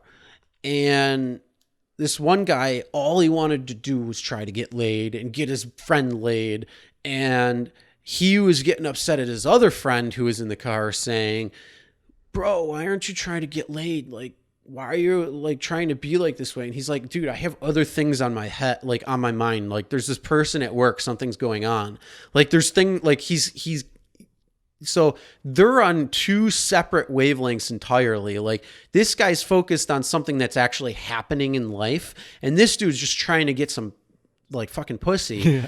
And he's getting upset that his other friend is not trying to help this guy get laid. And it's like, dude, like I'm just sitting there laughing my ass off to myself. Like I'm not even participating in this conversation because I probably would told the one dude shut the fuck up because there's actually something going on with this one guy. But to me it was just fucking hilarious because like I'm trying to go get laid and I'm trying to get you laid and why don't you just care? You're just blowing it off like blah blah blah. And it's like, dude, shut up. You're not going to get laid tonight. Here's the key phrase. You're not going to get laid. Yeah. See, well, the other thing for me is, Unless you're actually going to meet somebody that, but that's not what it sounded like. It didn't sound like they were actually going to meet somebody that maybe they were talking to or he was talking to. It sounded like they were just trying to go there to get some, and I think the one person who was upset about somebody at work was actually going to meet somebody they knew. And the other guy who's just trying to get laid was probably like a dumbass. yeah, I don't know. Maybe I'm looking for more than just putting my dick in a vagina. You're looking for a relationship. Yeah, I think I am. But yeah. again, You got to you start got to somewhere. separate them. Yeah. So you need to get some pussy. You need to get laid. That's first number one. So again, the Get Aaron Laid campaign starts whenever you hear this. Yep. When we get Aaron laid, there will be a big party, All a right. big celebration. So the qualifications are you must present yourself with your STD screening test, and you must have your That's paperwork. why there's condoms. Yep. They protect against STDs. And that's my second thing. If anyone's ever seen the movie The Naked Gun, you'll be wearing a full body condom because I'm not getting any kind And of. by the way, crazy he's diseases. joking. As long as you live within the Northeast region, and meaning all the way from, let's just say the Dakotas, all the way to Maine, I'm not the tip of traveling more- Maine, well, from that's the other the Hudson Bay in I'm Canada, not all the traveling way more down than 4 to, blocks. let's say, South Carolina. We'll even throw the Mid-Atlantic in there. And you've got to be a blonde-haired, blue-eyed Asian woman. Again, no. See, that's the real problem. Is my standards are too high. There's always some kind of issue. I screw it up for myself, and then everything goes he's wrong. still stuck on this old way mentality why I instead of gave up. shifting perspective. Yeah, I mean, that's why I Shift your gave up. perspective and go and get some. Yeah. And then continue to get some, continuing to work on yourself, and then find a relationship. All right. Find a meaningful, real relationship. Well, you are. I mean, I got all new friends. I changed a lot of things in my life Yeah. over the past 10 I mean, years. when I shifted my perspective, I have a whole. I mean, all the people I used to hang out with, I don't hang out with anymore. Yep. I'll see. You know my one friend who fixed your car. Yep. That's the only Awesome guy. only person that I actually still talk to out of that Yep. my old group of friends. Everybody else it's a whole different group. Yep. Even my close like neighborhood friends, I don't talk to really anymore because it's just completely different wavelengths now. Who we are as people, who we were. So all those things shift and just. The friendships, friendships come and go, and that's fine. It's like people are in your life for a reason, for something, and then move on to the next. Yeah. Some stay longer because there's more meaning behind that. But yeah, no, that makes perfect sense. I mean, I'm right there with you. It's the same thing for me. The weird thing is I shift my perspective on everything else, but when it comes to dating, I just gave up. I'm like, okay, well, I tried literally everything everyone told me to do, everything I thought to do. Yeah. I tried looking for it. I tried not looking for it. I tried dressing up. I tried doing this, going here. I tried meeting people. They told me, oh, don't meet someone at a bar. Go to a library. You need to meet people at the supermarket. Or then don't look for it and you'll meet someone. Literally for 20 years. Let me tell you this. Finally, like, don't listen to anybody else because they're not in your shoes. Yeah, for sure. You are your own person. Don't allow other people's opinions or thoughts on what you should or shouldn't do. That's always like the core Because thing is, of course I know what I'm doing. Well, Here's the clearly thing. I don't. Don't meet somebody at a bar. Well, you know what? This part of that's true. But if you meet somebody at a bar and they're actually pretty cool and they're out, they're having fun, and they're a good person, then what the fuck does it matter? And then say, I mean, you don't want to meet somebody who's sloshing over themselves, about to throw up, Lighting their cigarette backwards. that doesn't make sense. A broken heel's a plus. Yeah, right. But You yeah, need to aim that's low, real low.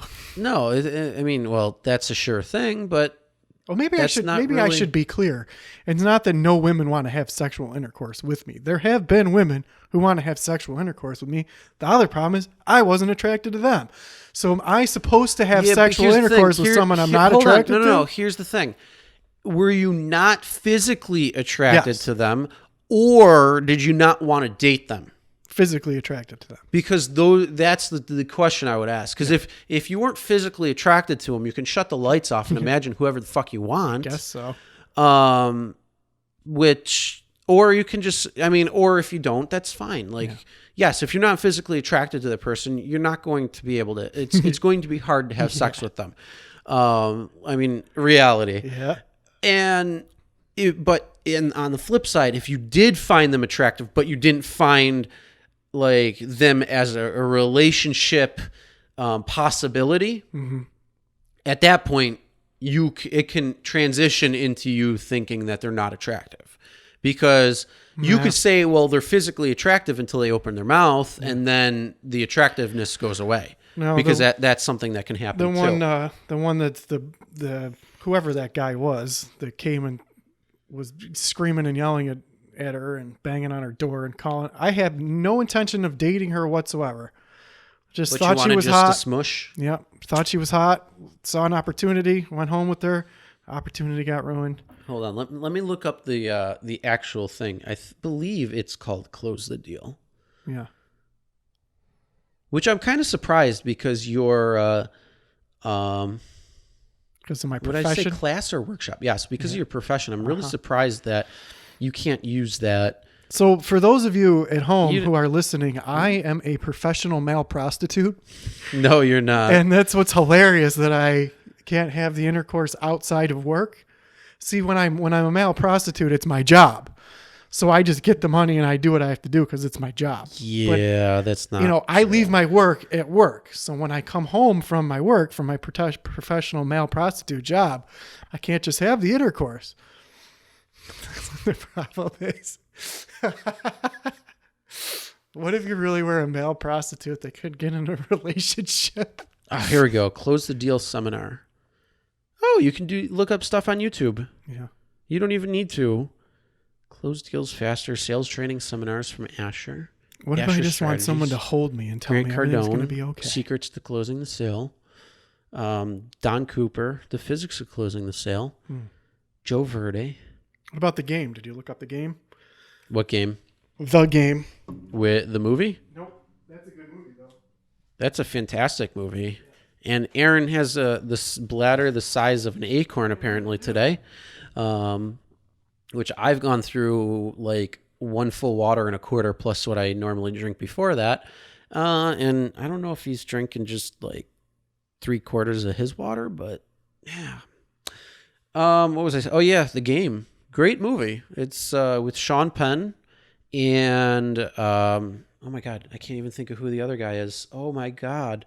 It's such a good movie, though. If you haven't seen it, it's actually a little bit older of a movie. It was in the 90s when it came out. Let me look it up right now. I can't think of who else was in The Game. It was Sean Penn. Oh, Michael Douglas. That's correct. And it was a very great movie. Oh, 97. So yeah, it's 22 years old right now. So if you haven't gone and seen that movie, I'm not going to spoil the ending, but it was a fantastic thriller movie. And that was the only movie that I have ever seen where I did not see the ending. And it was just wild. 100%. Like, Great movie. I knew, like, The Sixth Sense, like, I knew he was dead right away. Oh, really? Yeah. Like, I didn't. That one I figured out about halfway through. Yeah, right away. Because, like, the first scene when he gets shot, and then all of a sudden it shows, like, 4 years later or whatever it was. And then he's walking home, or he walks home into the house, and she's just laying on the couch watching the video, like the wedding video, and you see the ring fall. It's like that made, like, right at that moment is when I knew, because it's like, why would she have his ring and watch it? Like, it doesn't make any sense. Now, I only watched The Sixth Sense one time. Is that the movie where the girl's parents were poisoning her soup? No, that's where oh, what the hell's his name? Oh my God, he was he got shot in the beginning. Bruce of the movie. Willis? Yes, Bruce Willis. He got shot in the beginning of the movie, and then he was like a psychologist or something. And like every scene, it shows him not talking to like anybody, but it shows him talking to the kid. And like, wasn't there a scene in that movie where there was a girl who was always sick? She was always sick. Yeah, she was always But sick. she was sick because the parents were poisoning her. her. The ghost, yeah. The ghost that so one of the things that Bruce Willis said is that because the ghosts were haunting him, the little kid. And so he's like, well, talk to the ghost and see what's going on. Like, they might be there for a reason or whatnot. So yeah, the one ghost was like throwing up and found out that like the mother was poisoning. See, that's a movie, but what's sick about life is that things happen in real life. Like, holy crap, I can't believe that these sort of things happen. People do this stuff. It's crazy. Like, people do it for the attention. Like, they don't do it to like actually, I mean, obviously there's something completely wrong with them, but they do it for like the sympathy from other people. Like, oh, you're sick again. Oh, like getting that type of like of attention. And it's just this weird like disconnect from reality and like the way it would be. Like, it's just this weird thing. And you have a serious mental illness that you need to get fixed for. I don't think there's any like ill notion where they're like, I'm going to try and kill my child. I don't think it's that. I mean, I don't really know because I'm not in their heads, but it's a weird thing. And yeah, I mean, there's been quite a few cases of it that have happened. But yeah, for sure. Well, that was a crazy movie. No, the game was a good movie. On this case, you can now go and talk about whatever you'd like. I'll be in the bathroom for a few seconds. There's this YouTube channel that I've been recently watching. It's called Real Rideshare Stories, and it's really good. And still my favorite one, though, is some college kids that have a roommate. And the one college kid keeps going, my roommate keeps asking me to touch my stuff. He keeps asking me to touch my stuff. That's the line. I think about that all the time. It's hilarious. He keeps asking me to touch my stuff. So Real Rideshare Stories on YouTube. It's very interesting. It's just real stories of ride shares. There's also the worst rideshare driver that you should check out. He's the worst rideshare driver. And it's a very interesting channel. You should definitely check it out and go and view it. There's a lot of other stuff to watch on there. There's some tips and tricks of how not to get scammed or get yourself into a situation that you don't want to be in. There's some comedy skits on there. There's some real life situations on there, which is what, if you really like real life things that are real drama. There's one video where a guy gets followed in the car and there's some real tense moments. There's another one where a guy that his girlfriend got in some kind of fight at work and there was drama and he was going to do some kind of drama. Real Rideshare Stories. You should definitely go check it out on the YouTube. Also, if you're interested in maybe doing rideshare, there's lots of tips and tricks on there of what to do, what not to do, and just how to be a good real rideshare driver and not get taken advantage of, what not to do as a rideshare person, all sorts of stuff. So you should definitely go check it out. Real Rideshare Stories. Go watch it. And on the same tip, Real Rideshare Stories, you definitely got to go see it. There's a lot of funny ones. There's the worst rideshare driver in the world, which is pretty funny because it's everything that you shouldn't do. You definitely want to go check that out. There's an interesting guy on there. You should go check him out. It's pretty interesting. And Real Rideshare Stories is where to go. And he keeps asking me to touch my stuff. I laugh about it all the time. It's pretty hilarious.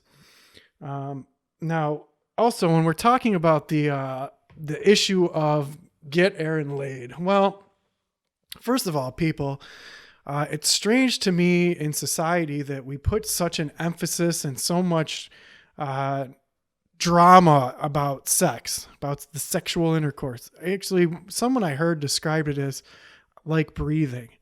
When you don't have oxygen and you can't breathe, you just want to breathe. But when you're actually breathing, you don't even realize that you're breathing.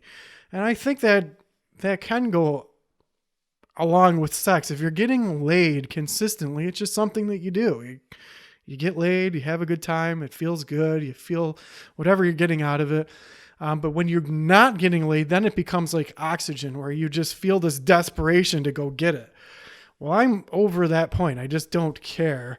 I focus my energy and attention on other things in life, which anyone should do in the first place, but I've completely blocked that part of my life out. I just don't care. I've done other things. I'm interested in doing the podcast. I'm interested in learning about philosophy. I'm interested in learning about different subjects, technology, philosophy, art, music. I like having conversations.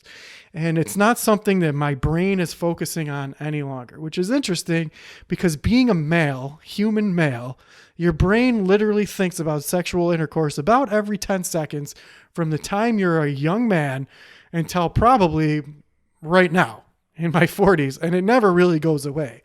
But the drive, the sexual drive, I've been really trying to limit lately and use that energy towards someone else or something else. And I just don't care. It's not something that I think about.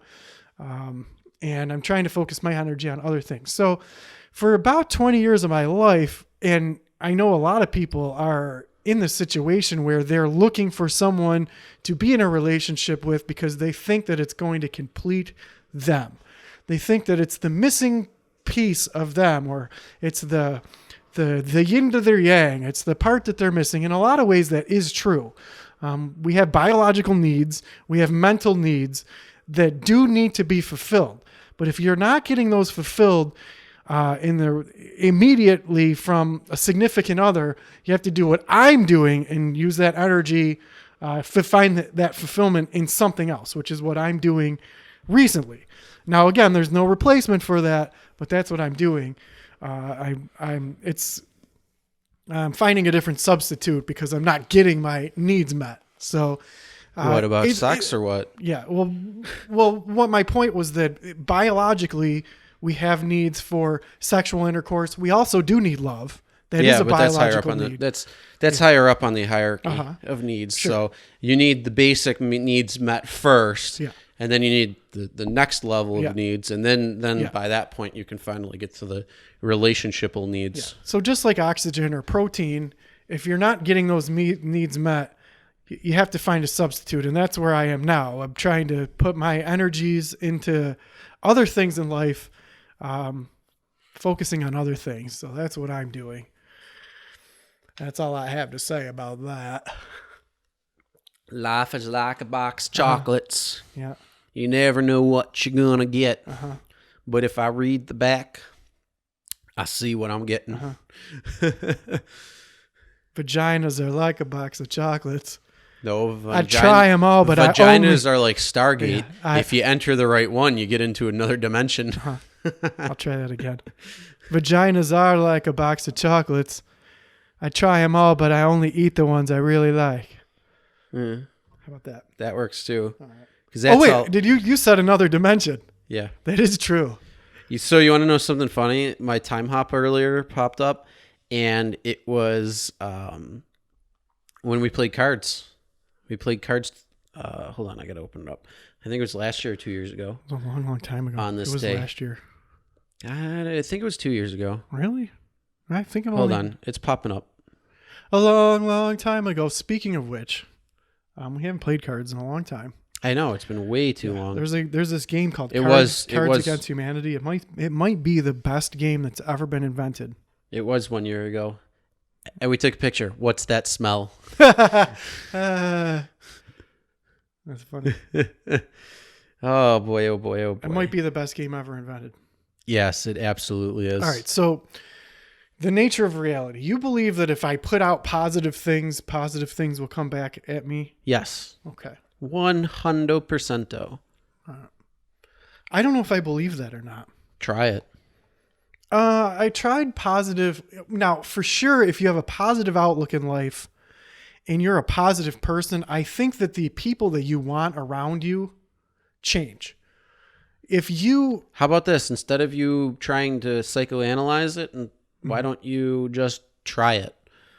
So start acting positive, start putting positivity out there and deleting the negativity and putting it out there. Yeah, I did that. Try That's why I have all this new people try in this my as an life. experiment. All right. Try it as an experiment. And then anytime you see like you going back into the past or thinking of the past or saying something like, every time I try to go get laid, something bad happens. Like if you notice something like this happening, you got to stop it. You got to be like, no, shut the fuck up to your also, mind. it wasn't just get And then- laid. It's also relationships. Yes. Even when I've tried to have, that's an even worse disaster. Stop. Sex and relationships, two different things. Let's focus on that. Secondly, not looking at the past. Yeah.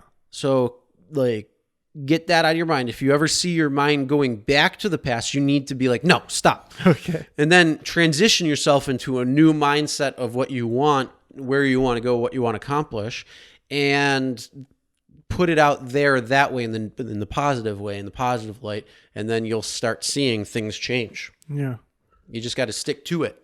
And you can't bullshit it either. It's got to be real and genuine, because if you're bullshitting it, the universe knows and will still continue to give you crap because you're bullshitting it. So you're acting, you're lying, you're faking it. Well, this is a great topic to talk about because there are people who live their entire lives in negativity. And those people will not only bring themselves down, but they'll bring you down with them. Those are called energy vampires. They're energy vampires. And I limit myself to them to 3 minutes a year. You can only suck my energy out. What is that from? Energy vampires? Yeah. There's a lot of things to talk No, about. but I just watched something that just like, there's a movie called What We Do in the Shadows. Never heard of it. It is a vampire movie. It's about vampires who live together, but it's a comedy. It's one of the best comedies I've ever seen that incorporates vampires. It's great. It beats out Animal House? Animal House is a great comedy, but there's no vampires in it. You sure? I think. Pretty sure. I think you need to rewatch it again and then get back to me after you watch it. When is there vampire in Animal House? I think you need to rewatch I'll watch it for sure. and get back to me after Bluto, you watch it. yeah. I will definitely. Because you might notice something different now. All right, for sure. It's been a long time. It's a great comedy. So they came out with the series of What We Do in the Shadows off of that movie. And they're going through all the different kind of vampires. This kind of vampire neck, but the worst kind of vampire is energy vampires. And what they do is come up to you and just suck your energy out. Yep. And it was so funny. That's an Oh, underrated series. People should go watch it. What We Do in the Shadows. It's hilarious. But it's true. People who are negative, I've known a couple people in my life that they don't have anything good to say about anybody. I've never heard them say anything good. They're negative, and they're always either putting other people down or saying negative things or throwing tantrums. You got to get away from And those then the woe is me people. I was too. that for a long time. Yeah, you were. But the woe is me people or everything. Like I'm a victim for everything. Something happened to me. That's me. Oh my God! It's like shut the fuck up. I don't care. Yeah. And those people, I'm just like goodbye. Well, that's me. So I don't know. Well, not anymore. I'm working on that, but No, you're not. You're not like that now. I was for a long time though, and because I know that's why I things didn't hang out. happen. That's why we didn't hang out. We only played cards and drank and had fun and conversation that way. And then you started shifting your things, and things are a little different now. Yeah, for sure. And you know, there are ups and downs in life. Because there was times in my life where I was an awesome, positive person, but then things happen to you, and where is the limit between empathizing with someone else and going like, okay, this person has went through something horrible. We need to be there for them and try to give them the positive support that we can. But then where's the line where it's like, all right, now you're just being a victim. And where you have to accept responsibility for yourself, and it's when it's continually happening. Yeah. Like, I mean, obviously there's things that happen to you or in your life that you need like other people's support, but when you rely on it as a dependency issue, then now you're starting to do, or if you're playing the vampire, trying to manipulate, or I mean, not play the vampire, play the victim, and to always try to shift it from that, or to play manipulational games by playing the victim, then that's a different. So I never did that, but I didn't realize that I was being the victim. Like other people, you're right. They don't give a shit. Even if something horrible, terrible happened to you and you have a horrible mindset about just life in general, well, other people don't give a shit. They're not you and they don't care. Yeah. Well, it's not that they don't care. It's, I mean, if you do care and you do have somebody, but it's more the fact that if you continually do it, so it's like the boy who cried wolf. Yeah.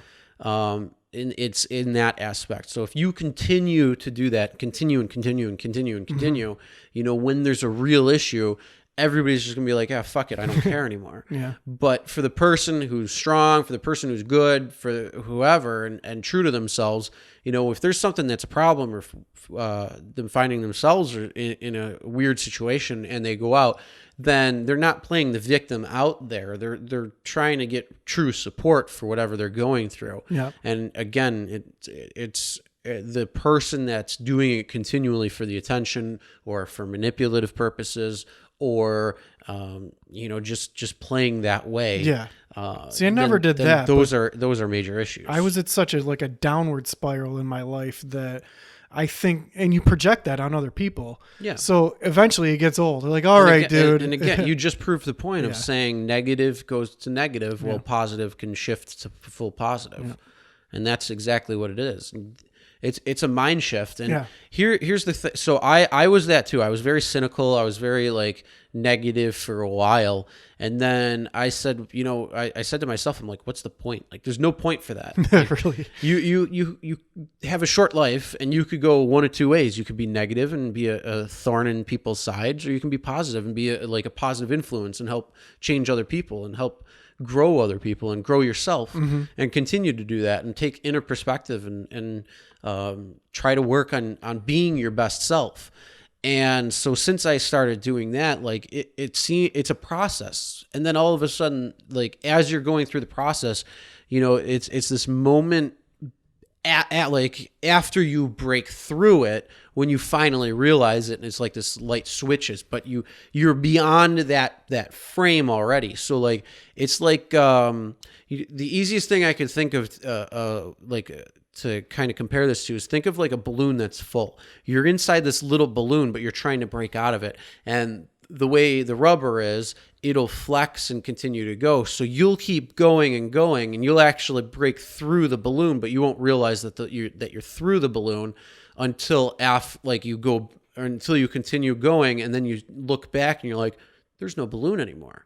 Like, that's the only thing I can kind of think of because it's flexible. Yeah, that makes perfect sense. So for me, what I was doing was I was the type of person that I was there for everybody. No matter what, you're having a hard time with a relationship, come talk to me. I'll give you a response. Yeah, but that's not a victim. That's not somebody who's playing the victim. That's somebody who's a people pleaser. Well, I thought I was just being a good person. I thought I was just being a good person. Like, Yeah, I'm the I guy mean, that you call Yeah, if but you need a ride the at thing 2:30 is, in the morning. yeah, that's being a good person, but you have to put limits on it. See, I didn't know that. And limits are fine, and saying no is okay.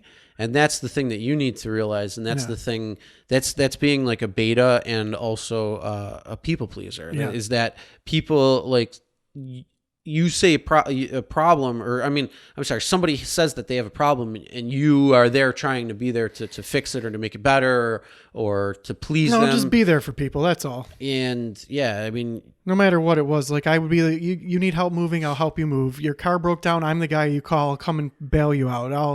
I'm there for everybody. But the problem was I wasn't paying attention to I myself. go and pick up a windbreaker or a Yeah. female who's got her rudder stuck in or some Yeah. rocks. Took I 30 mean, that's just minutes the and right I thing didn't to even do. say hi. Yeah, I was just like, okay, bye. I didn't even be like, what's your name? You're pretty. Can I have your number? Let's go out on a date. Okay, bye. I just rescued you. Okay, bye. But there's a million of we can't look back. You're right on missed opportunities. But the way I was living my life was I just wanted to be that guy that was there for you and dependable and, show up. But I wasn't while all that was going on, I'm being there for everyone else.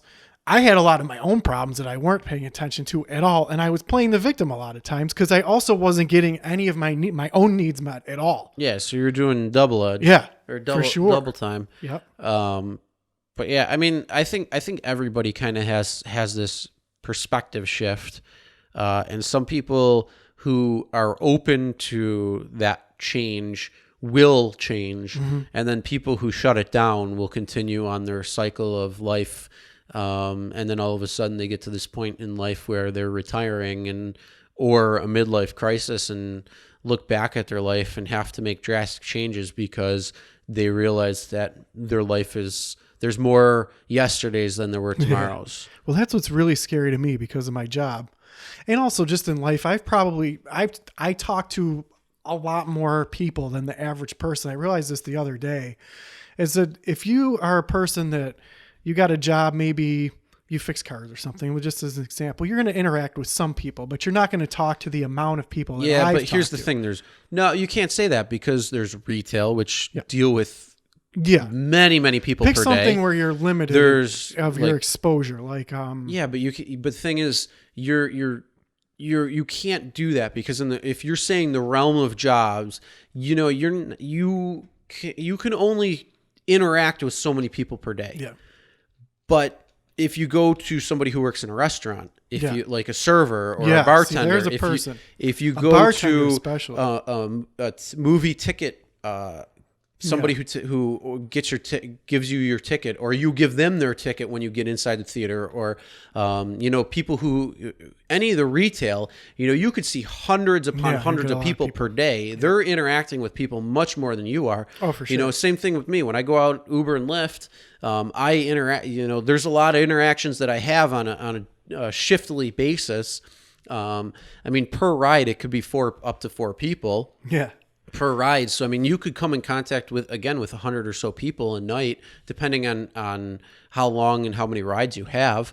So to say that you're interacting with more people, that's, I don't Just in my necessarily think- lifetime, I was thinking back on my life. So what's interesting, that's actually an interesting thing about technology is that just in general, anyone can interact with anyone around the world more so than any time in history, which is crazy about technology. But well, how fast, yeah. But also, so I've talked to a lot of different people, and I interacted with a lot of different people. It's different for me.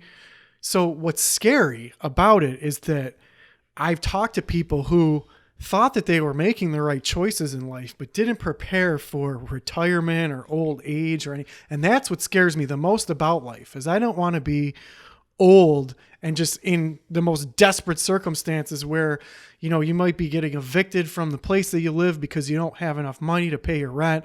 You can't eat you gotta food, you rely can't on get family medicine or something. And if you don't have any family, you don't have any savings, and you don't have any resources, there's some places you live. If you're 80 years old, you're done. That's what are you a gonna failure do? of our school system. It's a failure of our whole society, and it's scary. Yeah, because that happens to a lot of people. That's a failure of our school system because that's where it should be taught. Oh, for financial responsibility Yep. in the real world should be taught in grade school, Right. or I think multiple times in a school age child, For sure. and kid. even It's failure growing. all the way around because it starts Yeah. with, you're right, it starts with education, but also don't we need a better security net to where you can't afford your medication that you need. That's crazy. those types of things are a problem because of a thing called greed. Yeah, for sure. But I mean that's a whole different. I mean, certain things in in our society should be a socialist side of things, and other things should be free marketed. Yep. So the pills, the medication, anything for that should not be on a should not be in a free market way. I understand, yes, that there's a lot of research and development that needs to go through, and then a lot of research that needs to go into it. So I understand that, Yeah. and I understand that some of it is very costly. Yeah, sure. But to have a $2.5 million FDA-approved drug per dose Yeah. is a little insane. Yeah. I mean, apparently, I guess you can go to Walmart without a prescription, get diabetes medicine for $25 or insulin for $25. I don't know how true that is. Is that 25? I don't see. I don't know enough about it. Is that how much is that $25? Does that keep you alive for an hour, a day, a week? I don't know. It's Yeah. for your dosages. I don't really know, but I don't know the truth behind that. Yeah. And then there's like the generic medication versus like the name brands. But the amount of advertising that they do for people, or just in the States alone, is absolutely ridiculous. Like, that shouldn't be outlawed. Because one, you're going to get the hypochondriacs who think that they have that because you're like, Yeah. do you feel this? Or do You have feel restless that? leg And then they syndrome. tell you, this is what you have. And it's like, no, it's a fucking commercial trying to sell you something. For sure. And then you go to your doctor and you're like, this is what I have. I have this. Yeah. Or because that's the new hot pill that Yeah. they're getting, that doctors are getting kickbacks on, then they're going to say, oh, well, you might have this, so let's get you on this regimen or something. And it's like, no. And it's this horrible thing that got completely out of hand very early on. So yes, that should be like a socialist type of thing where everybody should have access to things. And I mean, plenty of free market stuff. Don't get me wrong. Like, most things need to be in free market. Yeah, for sure. Because of competition, because of better ways to doing things, this, that, and the other thing. But certain things need to stay in a program where it's available to every single person everybody, who's yep. in that area or country or whatever. That's what scares me the most, because out of all the things that I've been exposed to in my life, the thing that scares me the most, Especially the water where you live. yeah, it glows in the dark. I don't know if you know that. Yeah, it also starts on fire at some does. points. Yeah, you can watch it. Everyone go onto YouTube and watch It them light glows. water on fire. Yeah, it's glow in the dark. Well, It that's lights that's on the fire. Flint, Michigan one. Yeah. That's not It's not Niagara Falls. Pennsylvania fracking. Yeah, It's hilarious. If you go under a UV light, all of a sudden you're glowing like Yeah. this weird orange. Yeah. But out of anything, that's what scares me the most. Out of everybody that I've talked to in my lifetime, it's being elderly, not capable of working to support yourself. You're old, and not having the resources that you need just to get your basic needs met: shelter, food, Yeah, medication. and that, like I It's said, horrible. that's And a it's horrible major fail. that's a major problem when it comes to schooling. Yep. Because you can't fault a parent, you can't fault a non literate person when it comes to finances. And what I mean is, it's like, you and I aren't literate in finances in terms of, say, somebody who works at like JP Morgan, Yeah. or who's an I investor don't or even something know like about that. basic finances, which is I do now. Yeah, but what I'm saying is, like, you can't fault Yeah. anybody No. but the game itself, who are like the investors or that, Yeah. and it's complete fault to the schools because they're not teaching 100%. something that needs to be learned. Yeah. Like, you should learn how to balance checkbooks. You should learn basic financing or financial strategies within school. Even like learning the stock market or learning about stocks, learning how to purchase, buy, sell, all of that stuff. You should be able to learn that in school and not in an economics class where you're playing a game. We didn't even learn that in economics. Yeah, and No part of we that. we played a game. Yeah. It was a game where I forget, where you had like, you could put in a certain amount of money, or like it was fake money, and then invest the stock market, but with using fake money. So we found out the bullshit thing to do was go invest in penny stocks. So that's how people won, was, you invested in a penny stock, and it went from like an thousandth of a penny to like 100th of a penny, and your 5,000 went to 500,000, you won. So, and it was just a way to mimic. And yet the reality of the situation is that could work if you have that extra money. And again, that's going to the casino and gambling with your $20 for entertainment value. Yep. And sure, it could work. Sure. I mean, people, but, and the crazy thing is, like, one of my buddies, he's like, last year, I want to say maybe September or October, he was talking to me, and he's like, dude, so I want to know, like, what would be like the next big thing, because he's looking for like a Tesla stock or like an Amazon stock. And it's like, well, there's a number of stocks out there, but the thing is, you don't know which one's going to hit, you don't know which one's going to start, you don't know where it is. And I mean, fuck, like, you just don't know. Like, it's very difficult. And even to try and predict something, saying, oh, well, there's this, or there's that, or there's this or that. And it just keeps going back and forth, and you don't know. And like, everybody is just thinking, well, this could be the next stock. And all of a sudden it could take off, or it could just fall flat. You don't know.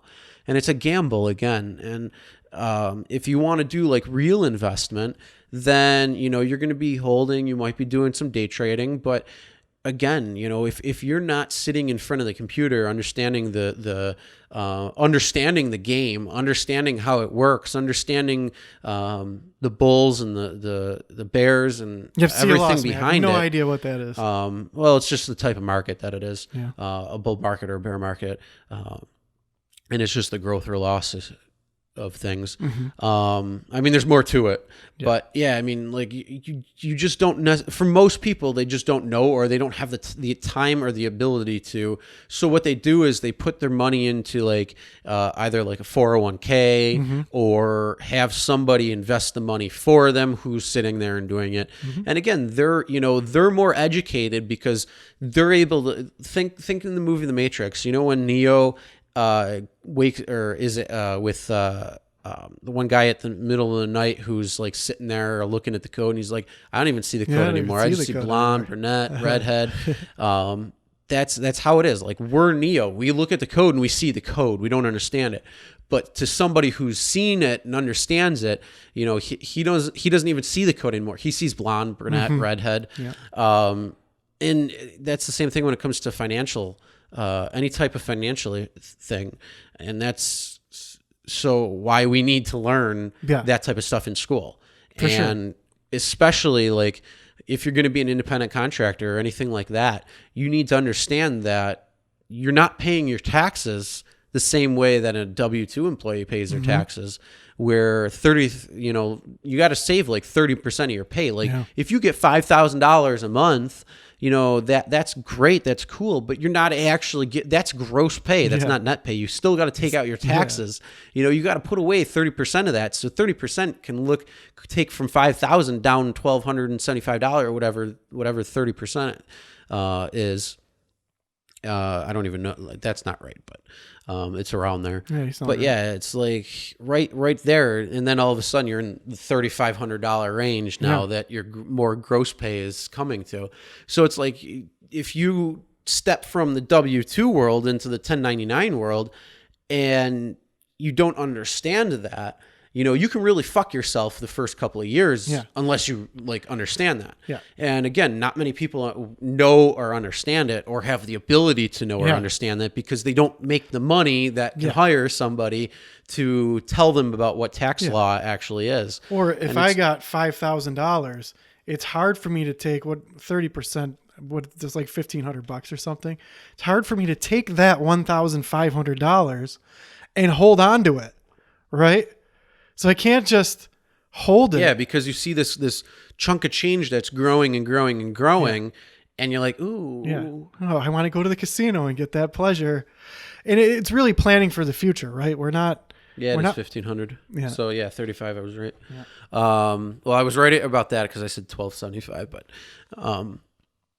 yeah. But anyway, so not only do we need to understand probably how to invest in our own futures and how money works, or even basics of money, like think of this. Here's a quick lesson. If you do anything that you're making money on outside of a W-2 employee to employer job relationship, if you're doing any type of like gig economy, if you're doing any type of money where you're getting paid, take 30% of your gross income. See, people don't and even know what put the it word away gross for taxes. means. That's where okay. the So gross failure is in your education. total income. Yeah. Net is what you All of have it. after. Yep. So like if you look at your last pay stub, you will see gross income, which is your hourly or salary rate times the amount of time. Well, let's use hourly first. Is your hourly rate times the amount of hours you worked for that week, or bi-weekly or bi-monthly, or however you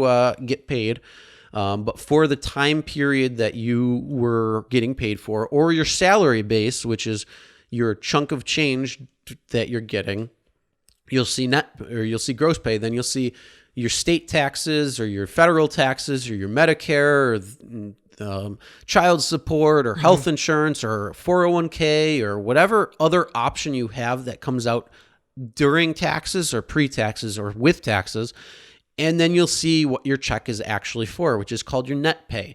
So if that's a employee-employer relationship, if you are a independent contractor, a consultant, or a 1099 contractor, then you just basically get a final check where you don't see any of those taxes or pre-contributions coming out. You see them post because that's your gross pay. You have to pay for yourself. So that means set aside 30% for your taxes. And then what the other thing you should be doing is also taking probably about 30% for retirement. Mm-hmm. Everybody said you should take 10%. You're going to worry about both of those things later.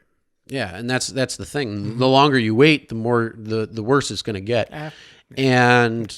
But yeah, that, you know, they would always say you should go about 10 to 15% for retirement, but that's not really the case. You should probably be doing about 30% or close to it. So 30% for taxes, 30% for retirement, and then the remainder is what you can do for your life. So your mortgage or your bills or life, you know, going out, having fun. But here's the thing. Anything that's left over, put towards retirement or put towards investing or put towards something else, because then in that aspect, you know, you want to try to put as much money into investing as you can, because then that's the money that will start paying you for money that's being invested. So then you're going to you can actually grow your income source to much more, to bigger. So you can get maybe a few $100s a month in extra income that can be cycled. And that's the whole thing too. That's not even necessarily the right way to look at how you should do money. You should literally take 100% of your money and put it into investments right away, and then funnel it through, and then refunnel it or reinvest all that, and then siphon off your expenses and taxes and that. But that should be a siphon. That shouldn't be the full bulk. All right. So how about this person who is, I've heard two different terms. I've heard the word least educated or least sophisticated person. So you take the most simple person that we have in society. And I'm not saying, when I say least educated, I'm not saying mentally disabled or something like that. That's a whole different story. But okay, here's the thing. You and I are least educated when it comes to sitting down with a doctor. Right. Like, they're very educated. So now, we're not educated we talk at about all. least educated in society. So I'll give you a perfect example. When I'm on my way to work, I've seen this person walk, and I've seen them been doing it for the past 10 years. They leave their house, they walk, and they go to their supermarket job. They make supermarket job money, right? And then they walk home. Now, I've interacted with this person, and I know that they don't have the foresight to know how to invest. They don't know that they have Most the people saving. don't. Right. I mean, you can't say that's least educated. That's most people don't. Right. Sure. Like, here's the other thing. Like, unless a job has a 401k offering, people aren't saving, like putting They away. don't even know like, what a 401k is. yeah. Right. So I mean, when certain we say least retirement, like educated, even IRAs and Roth IRAs, people don't know that. 401k. People. Like, people don't know what these yeah. things are or what you can do. Like, I mean, Roth IRAs are great because you can contribute your post-tax dollars, and any gain that you make is tax free. Yeah. So, like, if you invest, I think it's $5,000 or $6,000 a year that you can invest every year. Yeah. So if you can take that 5 or 6, whatever if you can cap it out every year, it's got a strong growth, and that's all after tax pay. So like, whatever it might be, if you make, fuck it doesn't matter. But if you max out and cap out in your Roth IRA every year, at the end of it, when you cashed in at retirement, you don't have to pay taxes on that money. Yeah. So for a person like this who doesn't even understand what 401k is, if you said the word 401k to that person, a lot of people don't know what that is. They don't know what that is. Even people who have 401ks don't necessarily know what it is. Yeah. I mean, I know the basics of how it works, but when I look at the prospectus and look at all the different things you can do, certain 401ks, you can actually pick even what stock you want. Other ones they invest for you. You can pick. Yeah. You can, it's a grouping where you can say, I want to have a percentage in stocks, a percentage in, but for a person who just bonds. gets up, they eat the food that they need, does not feel hungry anymore. They go to their job where they can take a thing and go boop and put it in a thing. And then they walk home and then they get their money, which, helps sustain them. But here's the thing. Some people, you can't say that cashier, like, maybe the person an actual person you're talking about, but not all cashiers are like that either, because there's some that are very financially savvy. Sure. So we're not going to, we'll just say a person that you know. But when you say the word 401k or savings, they're the simplest person in society, right? What do we do for someone like them? Where eventually they're going to be old. They're not going to be able to get up and walk to that job any longer to get that money that helps them get food. And they're living the very basic life in the first place. At that point, we're going to have driverless vehicles so they can get in a car and drive there. That person could probably get a license and drive if there's got to be something that's preventing them. I think it's the amount of money they make. They can't even afford to drive. They that's walk not necessarily that. I mean, maybe not in this case that you're talking about, but somebody who goes to work, maybe as a cashier or makes close to minimum or minimum, and then walks home. They could, again, outside this case, could have the financial savviness to do something where they, maybe they do day trade and they're playing with that money and they have a good chunk of change, or maybe that they live so minimal that they're able to put away a good chunk of change. But I would call that sophisticated. I would not call that least sophisticated. I would call, and the term is either least educated or least sophisticated. So what do we do about the basic people who do get up, they go to work, but eventually they're going to get old?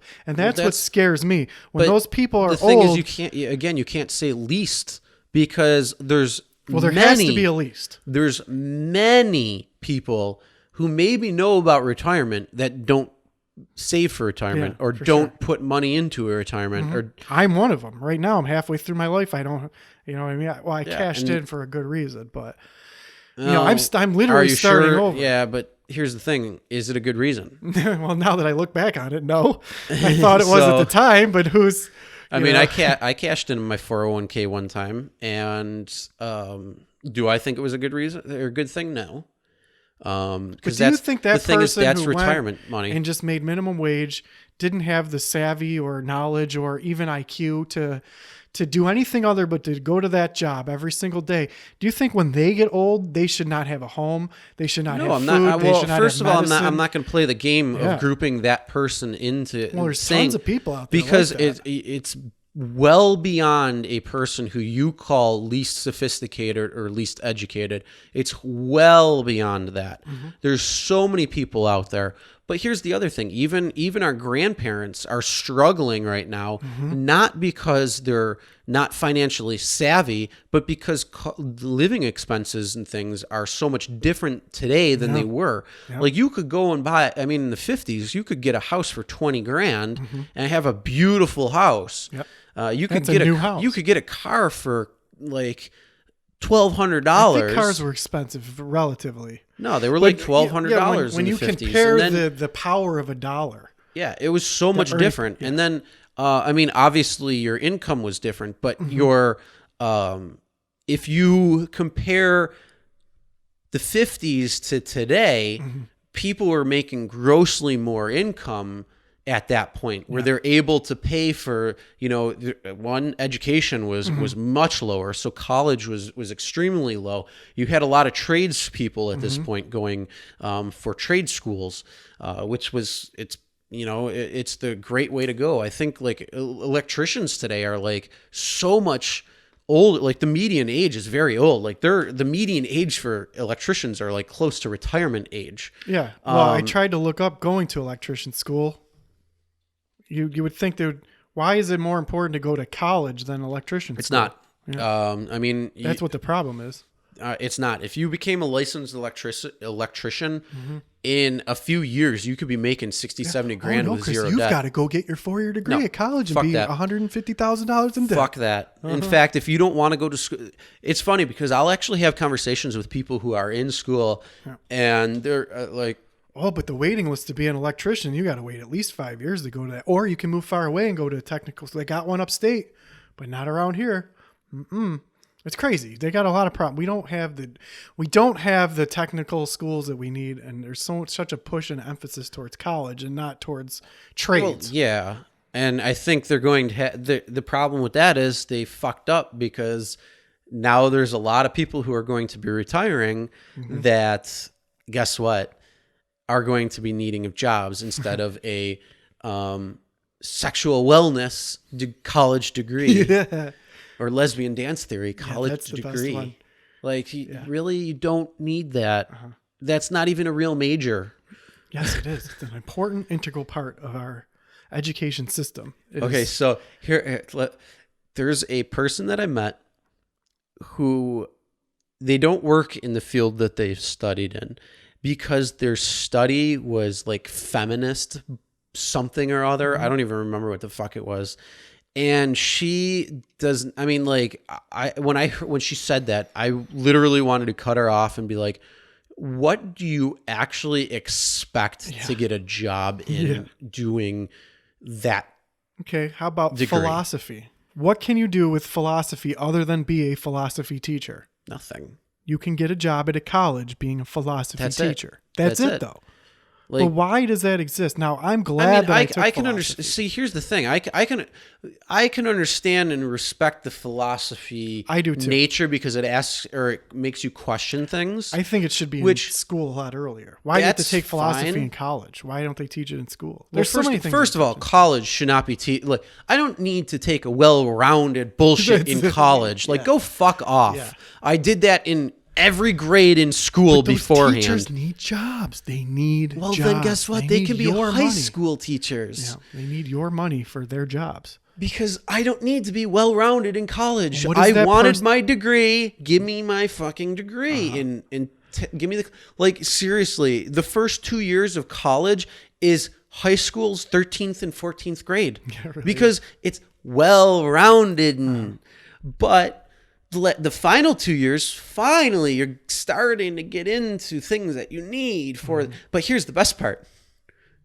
You don't even need the bullshit that they teach you because every fucking job that you do, you learn on the goddamn job. I 100% agree, and I put a lot of thought into this. Do you think that every job should just have their own training? Like, you should Yes. learn how to write 100%. and do math, right? You need to learn how to communicate, 100%. add and do math. Now, but other than that, I understand certain things like law school or medical school. Yeah. That's that's a necessary thing, because there's a lot of training that needs to be involved for if you want to be a doctor, or you want to be a vet tech or veterinarian doctor, dentist. Dentists actually have like a little bit different of schooling where you could go and get an associate's essentially. What was it? Lawyers, like, because you need to know case law. You need to know all, like, how the body works. I understand that. Yes, you need, if you want to become a doctor, if you want to become a lawyer or anything like that, yes, you need the training in school. Yeah. Because you need I'm sorry, but if you cut me open, you cut you open. We all have the same parts. Yeah. Some might be missing if there were surgeries or not, but for the most part, you open up, you see everything. And yes, if you're a doctor, a neuro doctor, I'd kind of like to know that if I was in surgery for my head, that you'd have some sort of a semblance if, I threw an embolism and something was going on in my heart and needed some help right there. I would kind of hope that you would be able to control that entire situation. So yes, you need the well-roundedness of being a doctor, but you don't need to know you don't need to go to school and learn crap that you don't need to know. Yeah, you mean because they're already like 7 introduction years to dance. into fucking school. Yeah. Yes. You don't need all of that shit. For example, they're already in debt beyond belief. I was going to be a pharmacist. You have to take dance, intro to dance. What the fuck do you need dance for to count pills? You don't. Like shit like that pisses me off. And same thing, like, if I go to school, or if I go to a job, like I could go to any job that I wanted, and I could get that job whether I'm qualified or not if I had the interview. Not because of what I took in school or whatnot. Like if I was not qualified for the job, meaning I didn't go to school for that job, I could still get that job based on anything else, like based on my confidence, based on my interaction, based on me making you feel great as an interviewer. Yeah. And then continuing that process if I needed to continue it to a different panel or person or however it worked out for that job. But I could get that job that I'm not even qualified for based on that. And then here's the thing, you fake it until you make it. Like you learn on the job, because each job is different. Each thing that you do, like even business A may have a comparable job to business B, but the thing is what they do on a day-to-day basis is completely different. And then the thing is, if you're reading paperwork, if you're pushing papers, or if you're, trying to figure out the best way for the line to work or whatever it might be, you don't need the fucking school. And I'll talk to, like I said, when I'm doing Uber and Lyft and I'm talking to people and I'm like, oh, like, what's your major? What are you majoring in? They'll say, and then they might say like, oh, I'm doing this. And then I'm like, well, what do you want to do with that? Yeah. Like, what do you expect to do with that? Do you know how many people that are at my job that have a 4-year business degree? How many business people there possibly can be? Well, the thing with, I took business too, but here's the thing, like, that's great. Like, college is great if you want to go and be an employee. Yeah. Have fun. Go at it. It's exactly what it is. Get in debt. Yep. Get a $200,000 or $100,000 or whatever it is in debt now. Yep. And enjoy it. Have fun. Yeah. Take 30 years and pay off your fucking student loans. Yeah. It's absolutely insane. Yep. When on the other aspect, thankfully I paid off my loans as quick as I could because I didn't want to fucking deal with that bullshit. Yeah. And, like if I had the choice to go to school or to do something else, I would go do something else. I wouldn't go to school. Yeah. I would have said, fuck it. Because I get it. Because it's not worth it. It's not. School, like college. Unless you're a doctor or a lawyer. Yeah, college is absolutely 100% not worth it. Yep, 100%. Unless you know clearly what you want to do going in. Yep. Do not go and get a feminist degree. Yeah. Do not go and get lesbian dance theory degree. Yeah. Do not go and get a liberal arts degree. Yep. Do not go and get a gambling addiction degree. Yeah. Like, do not do that because you're wasting Yeah. all of your time and money. Yep, and for there's, sure.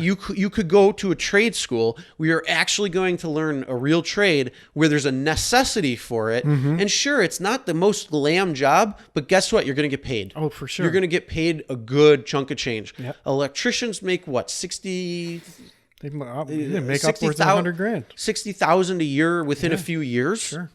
And then once you get, I mean, But it's a physical skill too. See, that's the whole thing. Like you're going to learn how to physically check voltage and do whatever electricians do, and you're going to. yeah. Oh, yeah. You're not going to sit there and go, "Oh, I'm trying to remember who got shot in the leg in 1863 Yeah, I because I don't- had to take that U.S. history class for accounting."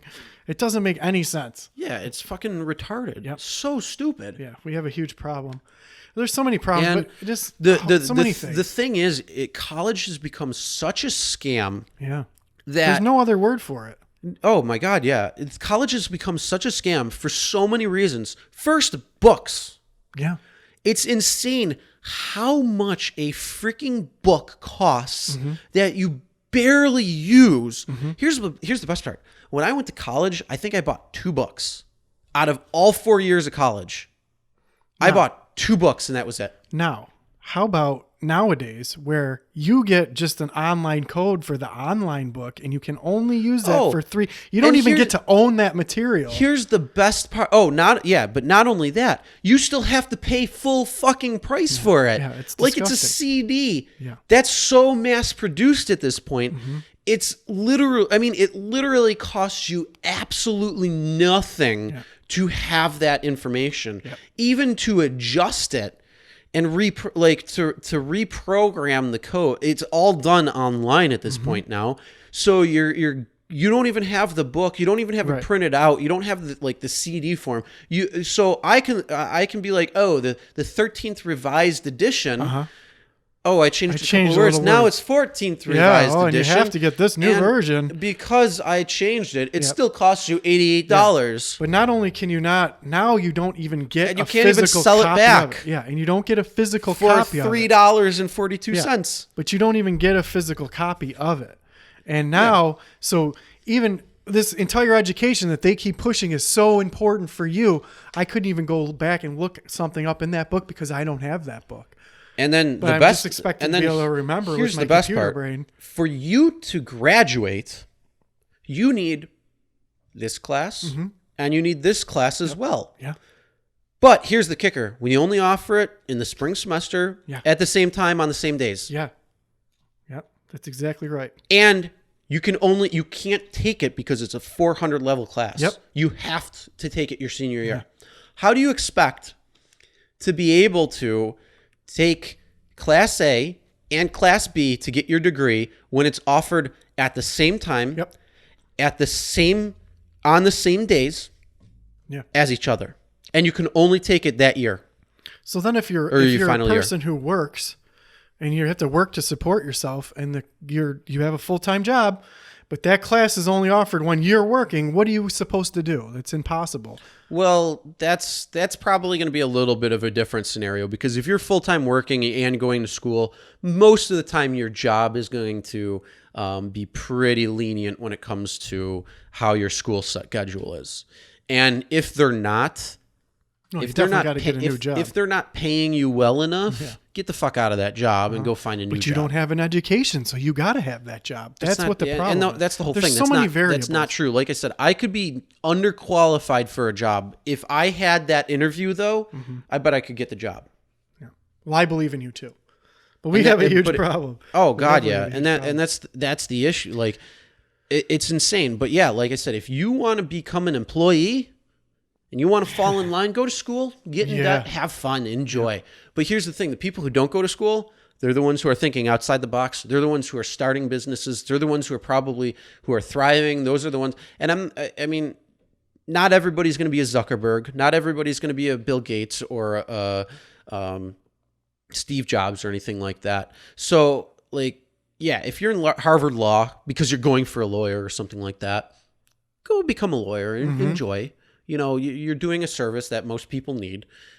because they don't understand legal jargon, since it is its own language, and you need to learn the translation of it. If you are a lawyer, you are literally a a law translator. Yeah, for sure. That's all you are. Yeah, and you're paid very well for knowing that foreign language. And it goes up and up every year. time. That's another thing. Well, what about, okay, so do you think not only should we have like some kind of universal health care so people aren't sick and dying, do you think that you should have universal legal representation too, where like everyone's the same? You do.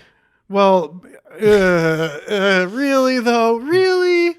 Because it seems like the way things work is the more money that you have, the better off your odds yes, are. that's the case. But the thing is, those lawyers that are representing you, if you have no money, have a large caseload that they have to work through, and there's not enough lawyers in that. But shouldn't lawyers be like firemen, where they're just there when you need them?